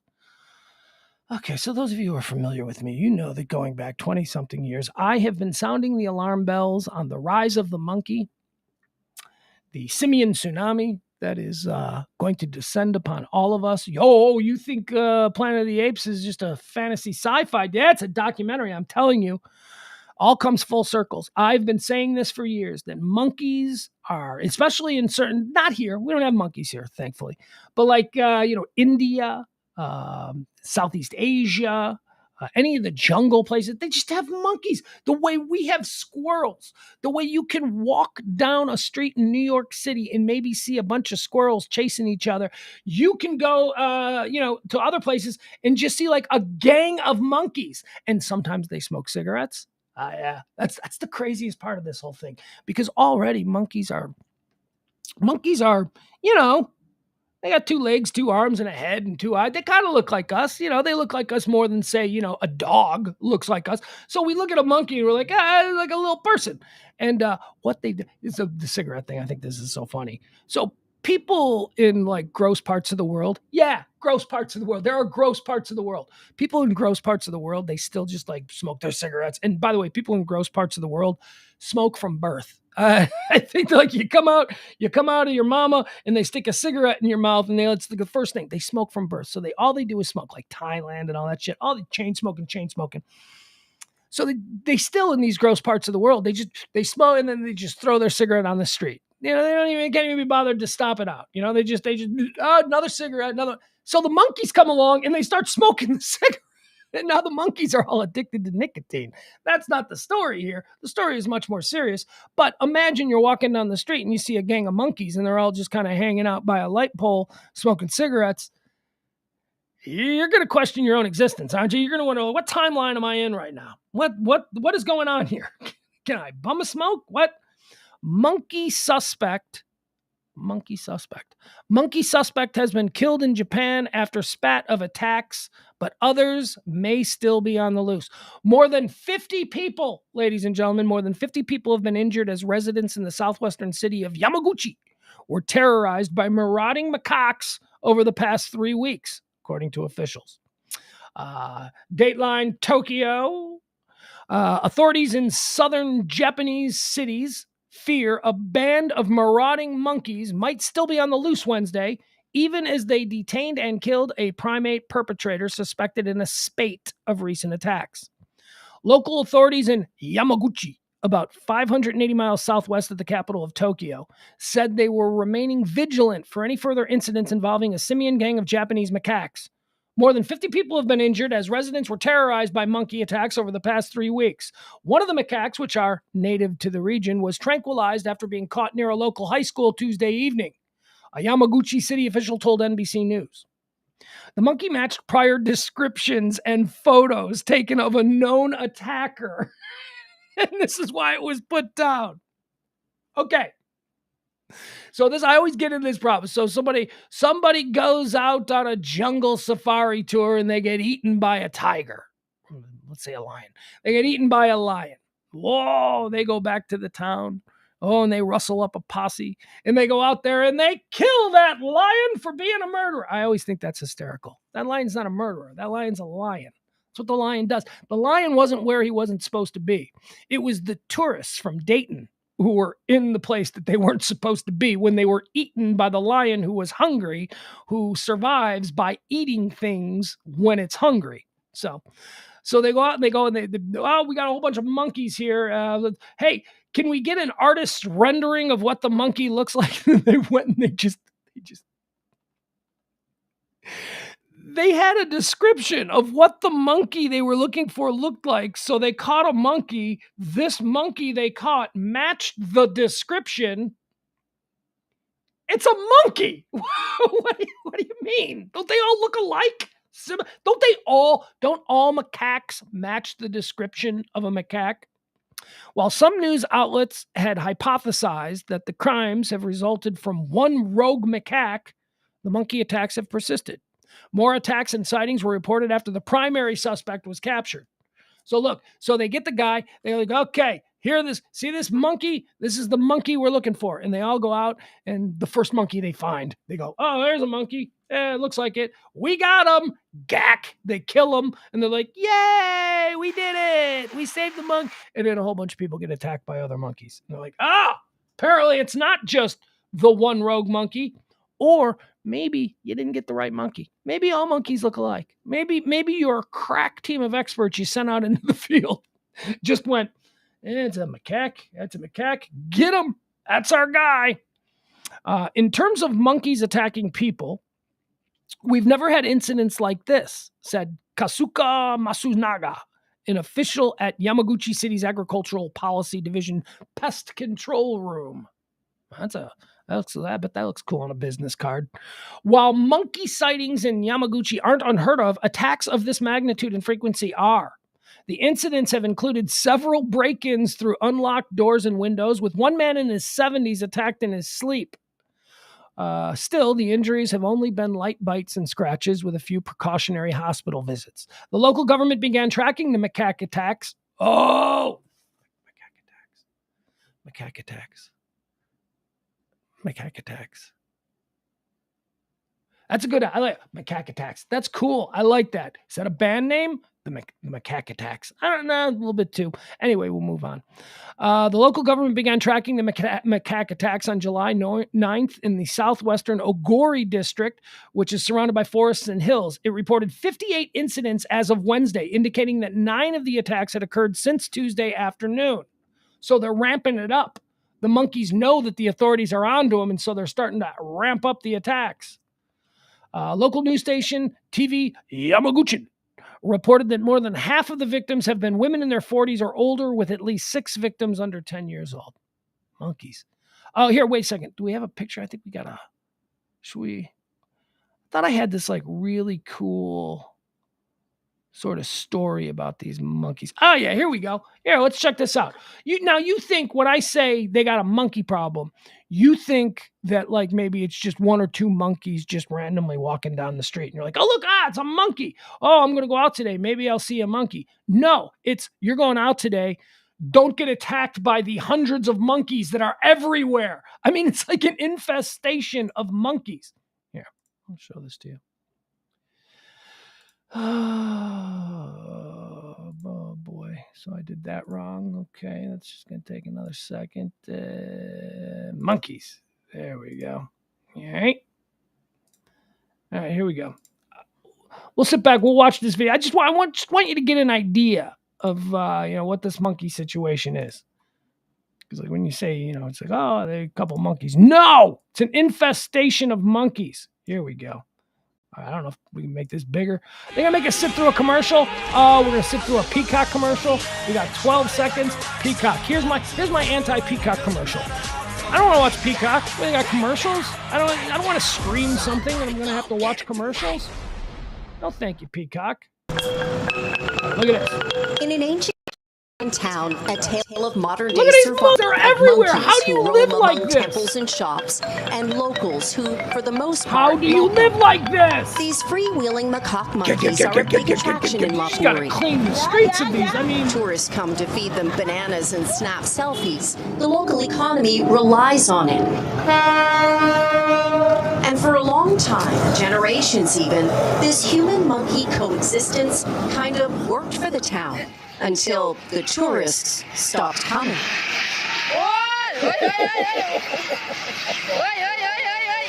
This is what it looks like when gangs of monkeys go hungry. They're brawling over literally... Are you people seeing this? Okay, so are you understanding what's happening with the monkey attacks over there in Southeast Asia? These monkeys, they all hung out and they were all cool because tourists would come to these towns and they would feed the monkeys. And the monkeys were well behaved because they were well fed and people were taking care of them. And the pandemic hit and tourism stopped and the monkeys started going hungry. And now here we are 2 hours later. We've got a whole new generation One of monkeys. scrap of food. This video went viral when it was filmed in March. These are monkeys who grew up in the pandemic. They take what they want. They don't rely on tourists because there were no As an tourists. example of how the coronavirus has messed with everything. This is gross. Without tourists coming to love... I mean, they're cute alone, right? Like one monkey is, oh, look at how cute he is. But 1,000 monkeys? I mean, I make no distinction between this and rats. I just see rats. There hasn't been nearly enough food lying around for the Mean loss of rats. monkeys to eat. For months, Thailand's borders have been closed because Show of one the smoking a pandemic, cigarette. and That's always nobody's my sure favorite. when Oh, look at that's him. going He's got to a little... change. During COVID-19, there are no people visiting, says this fruit vendor near the main. Going to change. Hold on. What's he drink? What is he drinking? A cup full of Italian dressing? Look at this. What is this? What is that? Oh, all right. There you go. Some wishbone Italian dressing. During COVID-19, there are no people visiting, says this fruit vendor near the main temple. The monkeys all sat with me here, waiting for people. When the people didn't come, the monkeys started scrounging for anything. Now desperate. Okay, that's pretty cute. That's pretty cute. Okay, that one alone, isolated, just one drinking a little, I don't know, what's he drinking there? A little milk bottle or something. That's cute. And Pull out supercharged and on show the junk vermin food, everywhere. they're literally overtaking the town. They steal, Look at this. terrorize. Look at this. How do you live They're like loud this? and they fight. They're considered aggressive to begin with, and worse, locals say the monkeys are putting all that sugar energy Dick. into Look at their him. sex Get that lives. camera out of my face. So the monkeys keep multiplying. So humans are trying to take back control. Snacks help. But more importantly, the authorities launched a sterilization campaign where they scoop up male and female. All right, there you go. You get the idea. Monkeys, they're running amok there in Southeast Asia. They're all over the place because of the pandemic. They were fine. They weren't fine. Even before the pandemic, I was sounding the alarm bells about the rise of the monkey. You know this. Anybody who's familiar with my you know, I don't think the monkeys are coming for us. But even before the pandemic, it was a problem. But now it's a big problem, bigger problem. Whole generation of monkey. You got 2-year-old monkeys who were raised in the pandemic, who are not used to people coming and giving them food, who are now just taking it. There you go. That's the monkey story. What else do we have here? What else is happening today? Shawn Mendes is trending. Shawn Mendes. I don't know who Shawn Mendes is, guys. I'm sorry. I can't help you with this. But Shawn Mendes is trending because apparently he's a pop star. What does he do? What kind of music does he do? I have no idea what Shawn Mendes is about. Shawn Mendes is trending today because he is canceling his tour. Apparently, there are a whole lot of people very excited about seeing Shawn Mendes in concert. He is canceling his tour due to what he is calling a mental health break. Shawn Mendes cancels the rest of his tour for mental health break. All right, let's see what this. Shawn Mendes announced on Wednesday morning that he is canceling the rest of his tour to continue his mental health break. As you guys know, I had to postpone the past few weeks of shows. Hold on, where is it? As you guys know, I had to postpone the last few weeks of shows since I wasn't totally prepared for the toll that being back on the road would take on me. The treat you better crooner began in his social media statement. I started this tour excited to finally get back to playing live after a long break due to the pandemic. But the reality is, I was not at all ready for how difficult touring would be after this time away. Mendes, 23. He's 23. He's 23. I take nothing at 23. I don't believe anything a 23-year-old says. I don't think he wants to tour. I think he just does. He's 23. He's Shawn Mendes. It's he's got money. He's having fun. He's Shawn Mendes. He's famous. I don't know who he is, but I'm sure that people know who he is. Obviously, he's trending. Maybe he just doesn't want to do the work. I need a mental health break. I need a mental health break. All right, Shawn. All right. I understand. I'm with you, brother. I know we all have these things.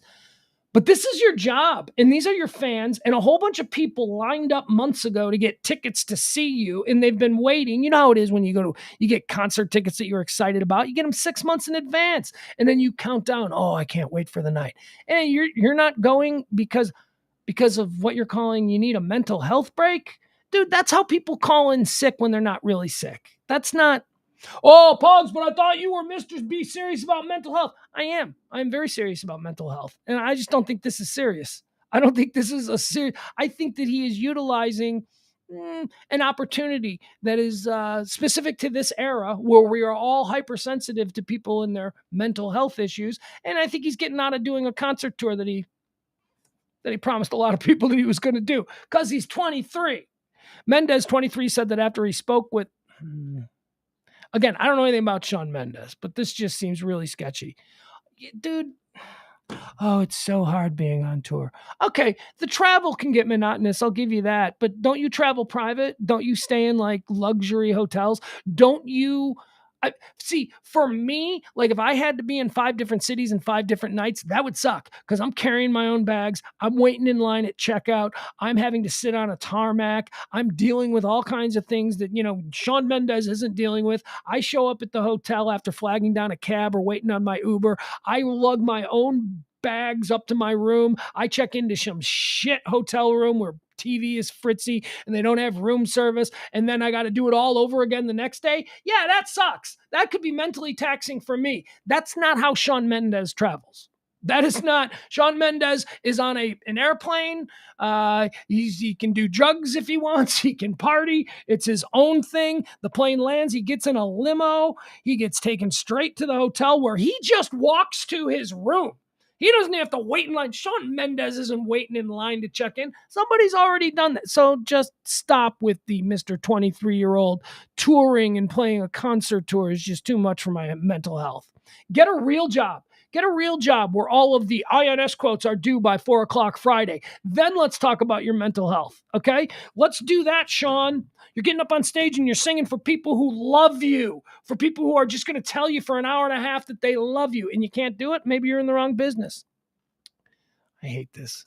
I think he's using it. I think he's using it as an excuse. How dare you say that he's not really... Well, maybe he needs to be more specific. As somebody who suffers from my own mental limitations, depression, most notably, I'm calling bullshit. I'm comfortable calling bullshit on this stuff because I know what it really is. And I know that even at my worst, I could still stay in a 4-star hotel room, fly private, and stand up on stage singing songs to 30,000 people who love me. I know that I could do that, even no matter how bad my mental... This is just bull. This is like that guy. Remember the guy a couple of months ago who canceled a concert in front of everybody in San Antonio because his basketball team was playing in the Final Four? That dude, stop it. Celebrities suck. They're just all about themselves. Hunter Moore is trending. Do you know who Hunter Moore is? I did not know who Hunter Moore was. But he's trending today, and so I learned a little bit about him, and oh boy, Hunter Moore is an interesting guy. Apparently there's a new Netflix documentary. Shut the fuck up, Adam Reyna. Seriously, why don't you go be morally superior somewhere else? God damn it, man. Do you just wake up every morning and try and figure out a way to be a dick? I mean, you make these choices to say things that are just, you're listening to me. I'm not listening to you. Feel free to go away. Seriously, thanks for telling us how you handle it. I happen to be a fucking expert on my own mental issues, okay? And so I also seem to think, having been 20 years now in therapy, have a pretty good understanding of how everybody else handles it as well. This is bullshit. I'm calling bullshit on this.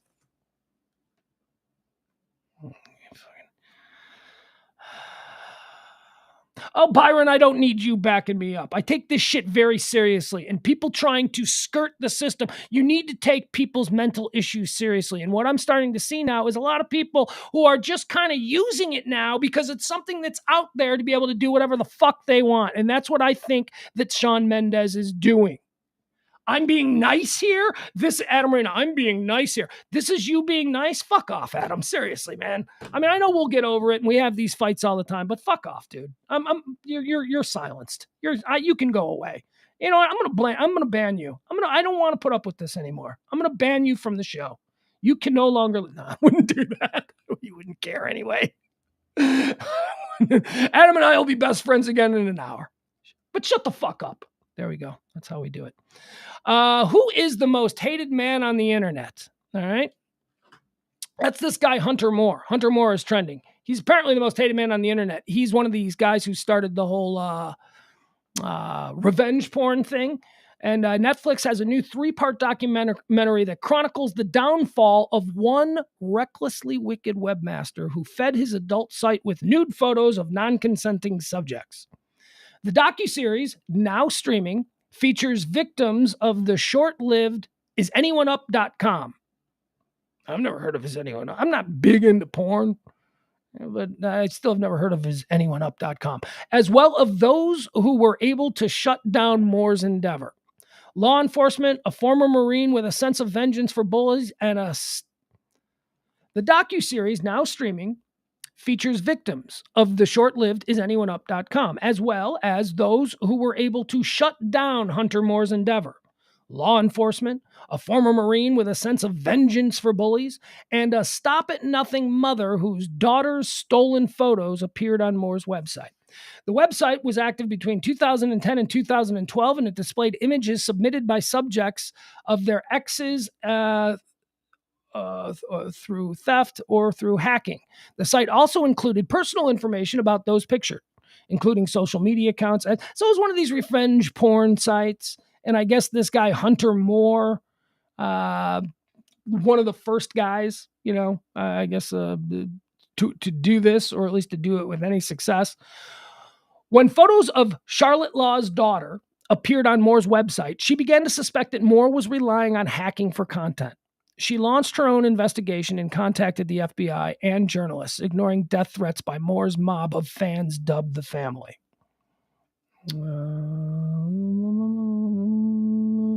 So I'm looking at this guy. Who is Hunter Moore? Let's learn about Hunter Moore. Again, this is a guy who started a revenge porn site who's got a new Netflix documentary that people are talking about, and they're saying, you got to see it. It's good. You got to see it. This guy's an asshole.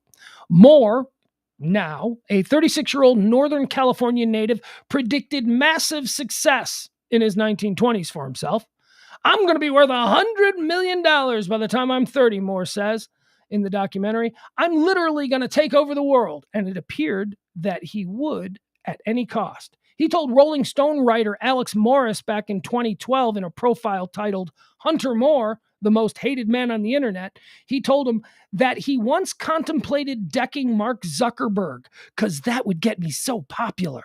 Like, unless I raped Steve Jobs, what else is there? He told Rolling Stone.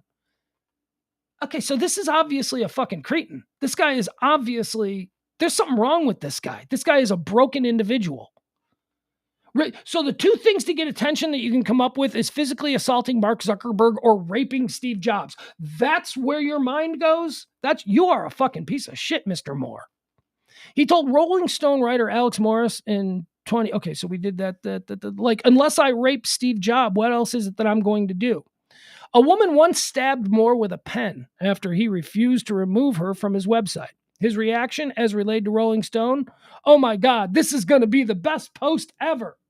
All right, so he's one of these guys. If you want to check it out, it's on Netflix. He seems like it's one of these things. I don't know. I occasionally like these things. You watch these things where you just know you're going to hate the person, and you just watch it to get your hate on. I don't really need to do that these days because doing this show, I get my hate out every day. And when something pisses me off, I just got a lot of misdirected hate out on Adam. I got a couple other things going on. I may have taken a little bit of it out on Adam, but still, shut up, Adam. Shut up. I don't need you today. More who report in the best way. I mean, I need you other days, so this is not permanent. Why are you being like this? What? Because at my advanced age, I need people to understand that just because I get angry with you in the moment doesn't mean that I'm throwing you away as a human. Doesn't mean that I don't want you in my life ever again anymore. It's just, I'm in a stage in my life now where when people piss me off, I'm just going to flat out tell them. I'm just going to tell them, I'm pissed at you. This isn't a deal breaker. Yeah, doesn't mean that we can't ever be friends again. But fuck you, Adam.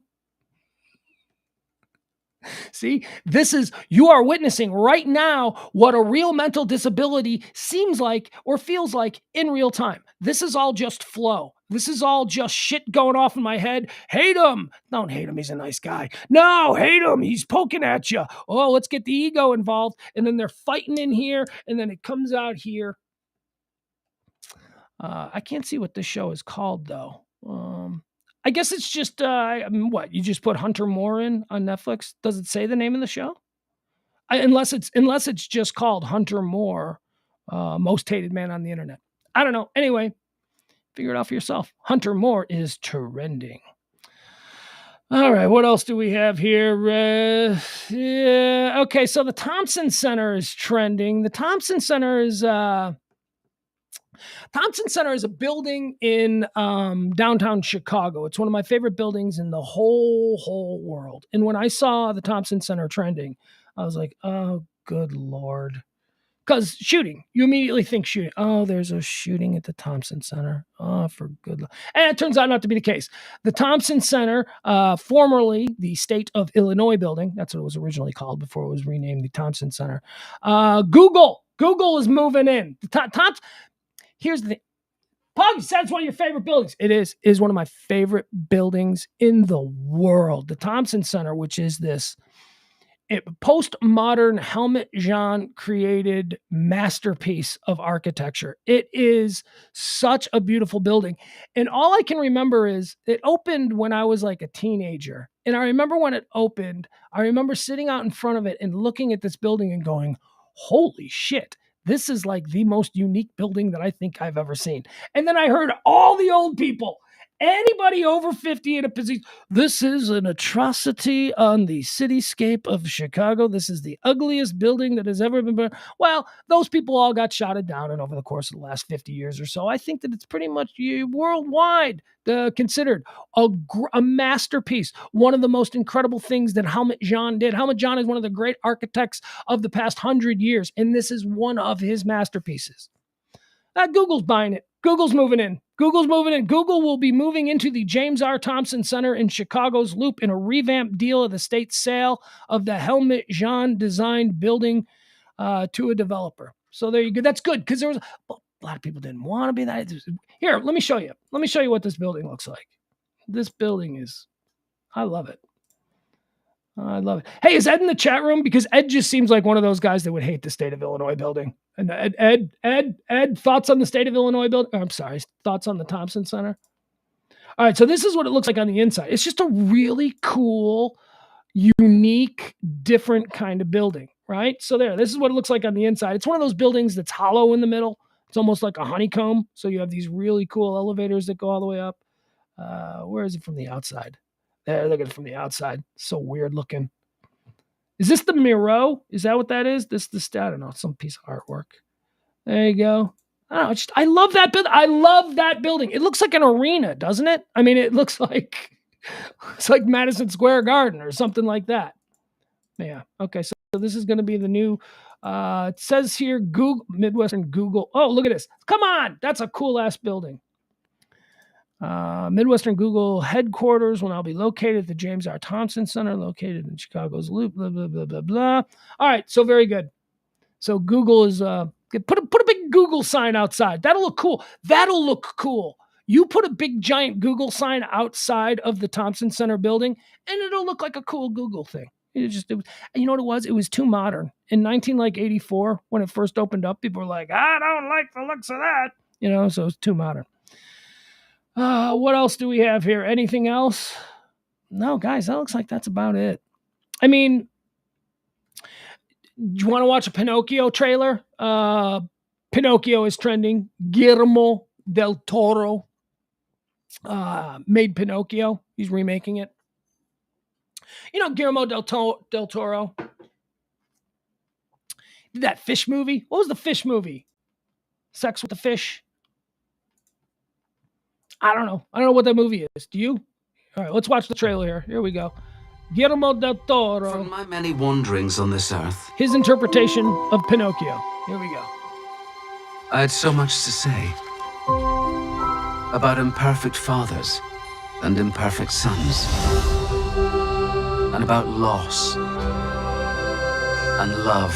Can I just say, though, before we go any further in this trailer for the new Guillermo del Toro Pinocchio movie, Del Toro going to make it weird. You're going to make it weird. This is not, I can't imagine this is for kids. Guillermo del Toro doesn't make shit for kids. Look, it already looks weird. This is already like a Tim Burton doing a kids thing kind of a deal. I've learned that there are old spirits who rarely involve themselves in the human world, but on occasion, they do. I want to tell you a story. It's a story you may think you know, but you don't. A story. All right, look at that weird-ass Pinocchio. Look at that weird-ass Guillermo del Toro. It doesn't get better either. It's not like he paints it or anything. That's what Pinocchio looks like in this version of the Pinocchio. Of the wooden boy. Look at him. Weird. I feel as though you've been here before. All right, there you go. You get it, right? Okay, so there's a new Pinocchio movie, and Guillermo del Toro made it weird. There you go. Byron says, since Pinocchio wants to be a real boy, isn't that sexist?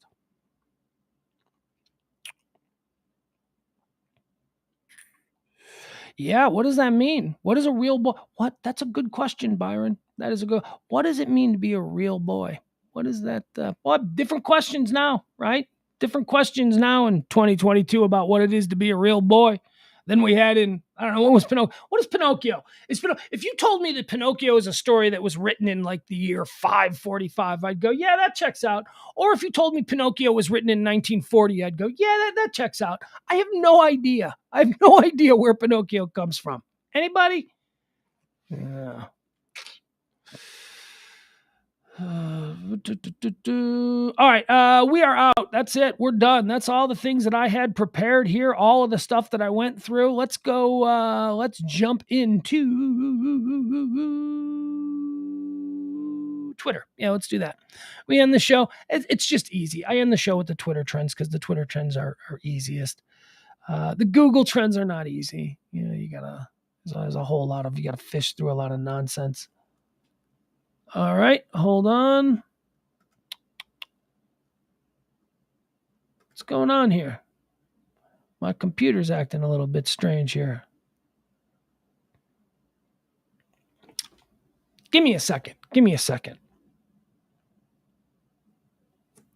try this one. See if this one's working better. Okay. All right, let's quickly run through and see what is trending here at the end of the show. Anything that we missed? Oh, wait, what is that?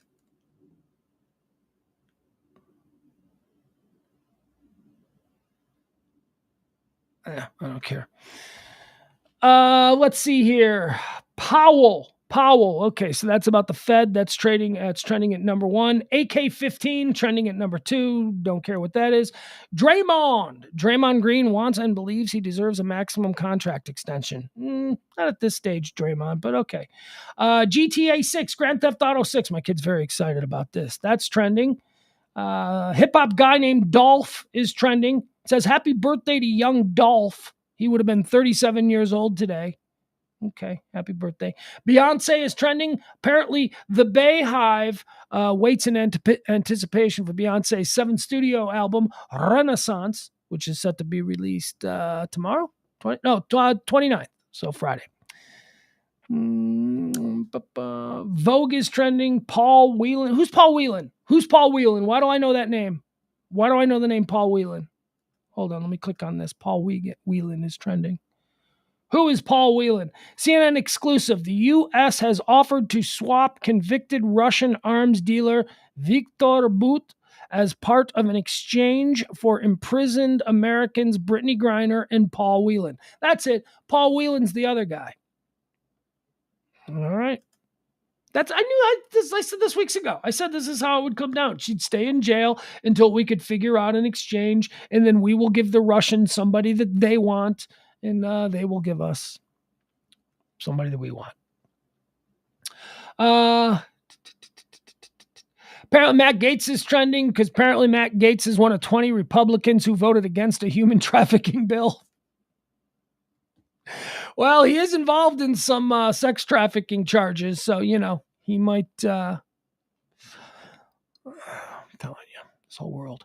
Herschel Walker's trending, but we're not going to get into that because he never trends for anything good. Shawn Mendes is trending again. Shawn Mendes is trending as Shawn, and Shawn Mendes is trending as Shawn Mendes, and it's because people are calling bullshit just like me. Nonsense. Norman Lear, Walter Reed. Why is Walter Reed Hospital trending? You see, again, you see these institutions, these places, these stores, these companies, these whatever, and they trend, these parks, shopping malls, they trend randomly, and you just assume there's a shooting. But there's not. There's not. Walter Reed is trending because Biden compared his COVID recovery to Trump's, saying he had to get helicoptered to Walter Reed. Yeah, that's true. Biden just went to bed for 4 days. Trump was sick. The stories that have come out about that, Trump was pretty sick. That was a pretty serious bout of the COVID that Trump had, where he had to be hospitalized, and then he did that trip around the hospital to wave to all of his fans. That's so weird. That's where we are. That's where we are in our political discourse. We are comparing hospital stays of our leaders. That's something. Oh, well, mine didn't even have to go to the hospital. Yours had to go to the hospital. That's how non-serious we are as people. All right, that's gonna do it. That's gonna be it. There's a whole bunch of ugly, divisive stuff trending that I don't want to have anything to do with. Nope. Okay, so that's going to do it. So join us again tonight. We'll be back at 9 p.m. Central Standard Time for Pillow Talk. Little Pugs and Parker present Pillow Talk on the Radio Misfits podcast platform. We do that every Monday through Thursday, 9 p.m. till 10. Then we're going to do... we're going to be back the next day, and we do High Noon. 2 shows, 2 streams every day right here on the Radio Misfits podcast platform. We do this one, High Noon, every day, Monday through Friday at noon, and what we deal with here is just, trending topics, all the things that people are talking about, headlines, current events, all of that kind of stuff. And then we come back at 9 o'clock with me and Parker, and we just chat. All right, what's going on in the chat room? Byron is getting very active. See how I brought that back and put a bow on it? Would need a trans midget to play the okay, I don't know. There's too much going on. Too much going on. All right. Love you guys. Even Adam Moreno. He just knows how to fucking poke me. Ugh. Oh, hold on, Jeff. Okay, so my guy, Jeff Ballard, he just asked me a question. He said, how did you like the termite scene in The Boys? The Boys on Amazon Prime. Oh, so great. Jeff, here's the deal. I didn't see the termite scene yet. I don't know what that is because I started to watch season 3 of The Boys, and then they were doing that thing where every Friday we'll give you a new episode. So I was like, oh, screw this. I don't want to have to wait a week. I want to be able to binge the whole thing. So I watched like half of the first episode of The Boys season 3, and then I stopped. And I decided that in the meantime, it had been a couple of years, time to just re-binge the whole season. or the whole series. So I rewatched season 1 of The Boys, and then I rewatched season 2 of The Boys, and I just as of last night began watching season 3, Jeff. So I've got that in front of me. I've still got I got a full season 3 of The Boys to watch. I will let you know how I feel about the termite scene. It has been a journey, a multi-answer test. I am on a never. In my re-binge of the first 2 seasons of The Boys on Amazon Prime, I'm reminded how magnificently violent that show is.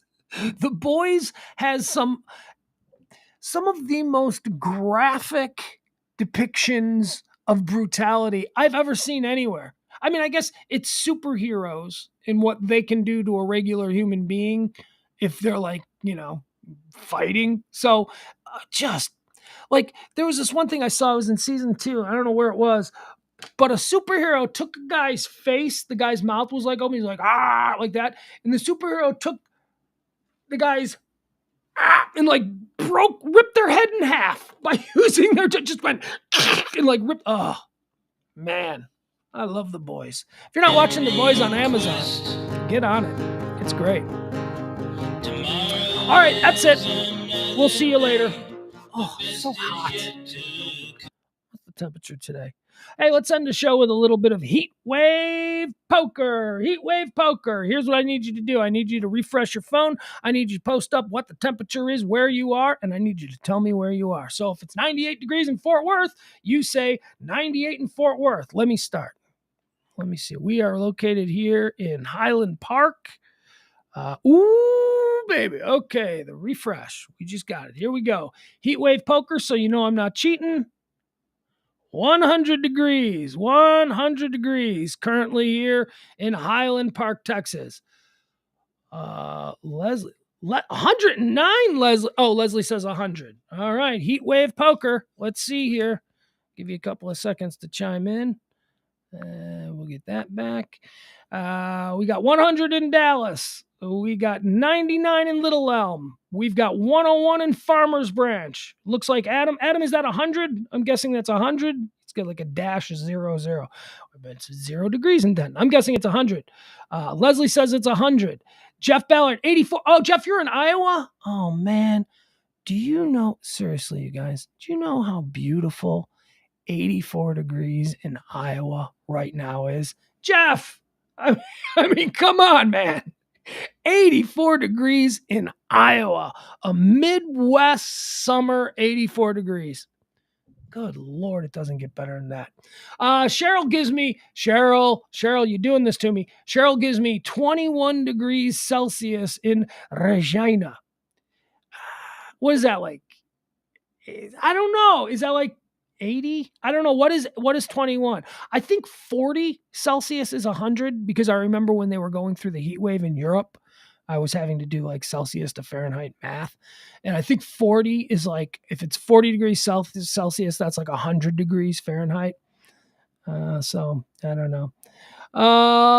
Leslie, you're in the Midwest too, aren't you? Isn't Leslie Mack up there in, I think she's somewhere in Missouri as well. She said it was 102 yesterday. 69 degrees in San Francisco. Oh, boy. That's too cold. You know what? I'm not jealous of you, Stevie. I'm sorry, Stephen Ray Martinez. I'm not jealous of 69. Not in July. Not in July 27th. It's got to be above 80. It's got to be like 80, 81. All right. Looks like did Ross win with his 101? Let me see. Yep, Ross won. Ross won this hand of heat wave poker, coming in at 101 degrees in Farmers Branch. The rest of us are all somewhere around 100, maybe less. Still waiting on Cheryl to tell me what the 21 Celsius is in Fahrenheit. I'm just going to believe it's around 70, 75. Whoa, whoa. Stevie Ray says, I have no AC, so I'm digging 69. Oh, 69 with no AC is beautiful. Just open the windows, let the breeze. Don't have any loose papers on any coffee tables or anything because they'll get blown by the breeze. But you know, things are going good. All right. That is understood. I got stuff to do today. Down the road I'll travel. I need to hire somebody to do some light editing, some audio editing. If you know of anyone or if you are capable of doing some editing, some just simple audio editing. Actually, I'd prefer that you have some skills. But if you know somebody, I need to pay somebody. I got to work on this today. I got to find somebody today. Contact me, DM me or something like that. It's very important. A little bit of money in it for you. We can throw you some money. But I definitely need somebody to do an editing job. So if you know how to do sound editing and audio editing and all that, nothing really over the top, but just something, I need somebody who knows how to edit. I need somebody who can put a thing together for a project that I'm working on. I forgot. I've been meaning to ask that. We had somebody that I was using, but they're just way too busy. So I thought, why not throw it out there? So if you know how to edit, if you know how to do some kind of audio editing, I just got a quick job. There's money involved. The people involved are paying. So hit me up. Hit me up, either DM me or send me an email. You know how to contact me, Facebook, Twitter, however you do it. Looking for that. Looking for somebody to do some editing. I am on a never-ending quest. Joel, you're an editor by trade? I didn't know. Okay. All right. Thank you, Joel. Okay. Let's exchange notes. All right, gotta go. Love you guys. Be well. Bye.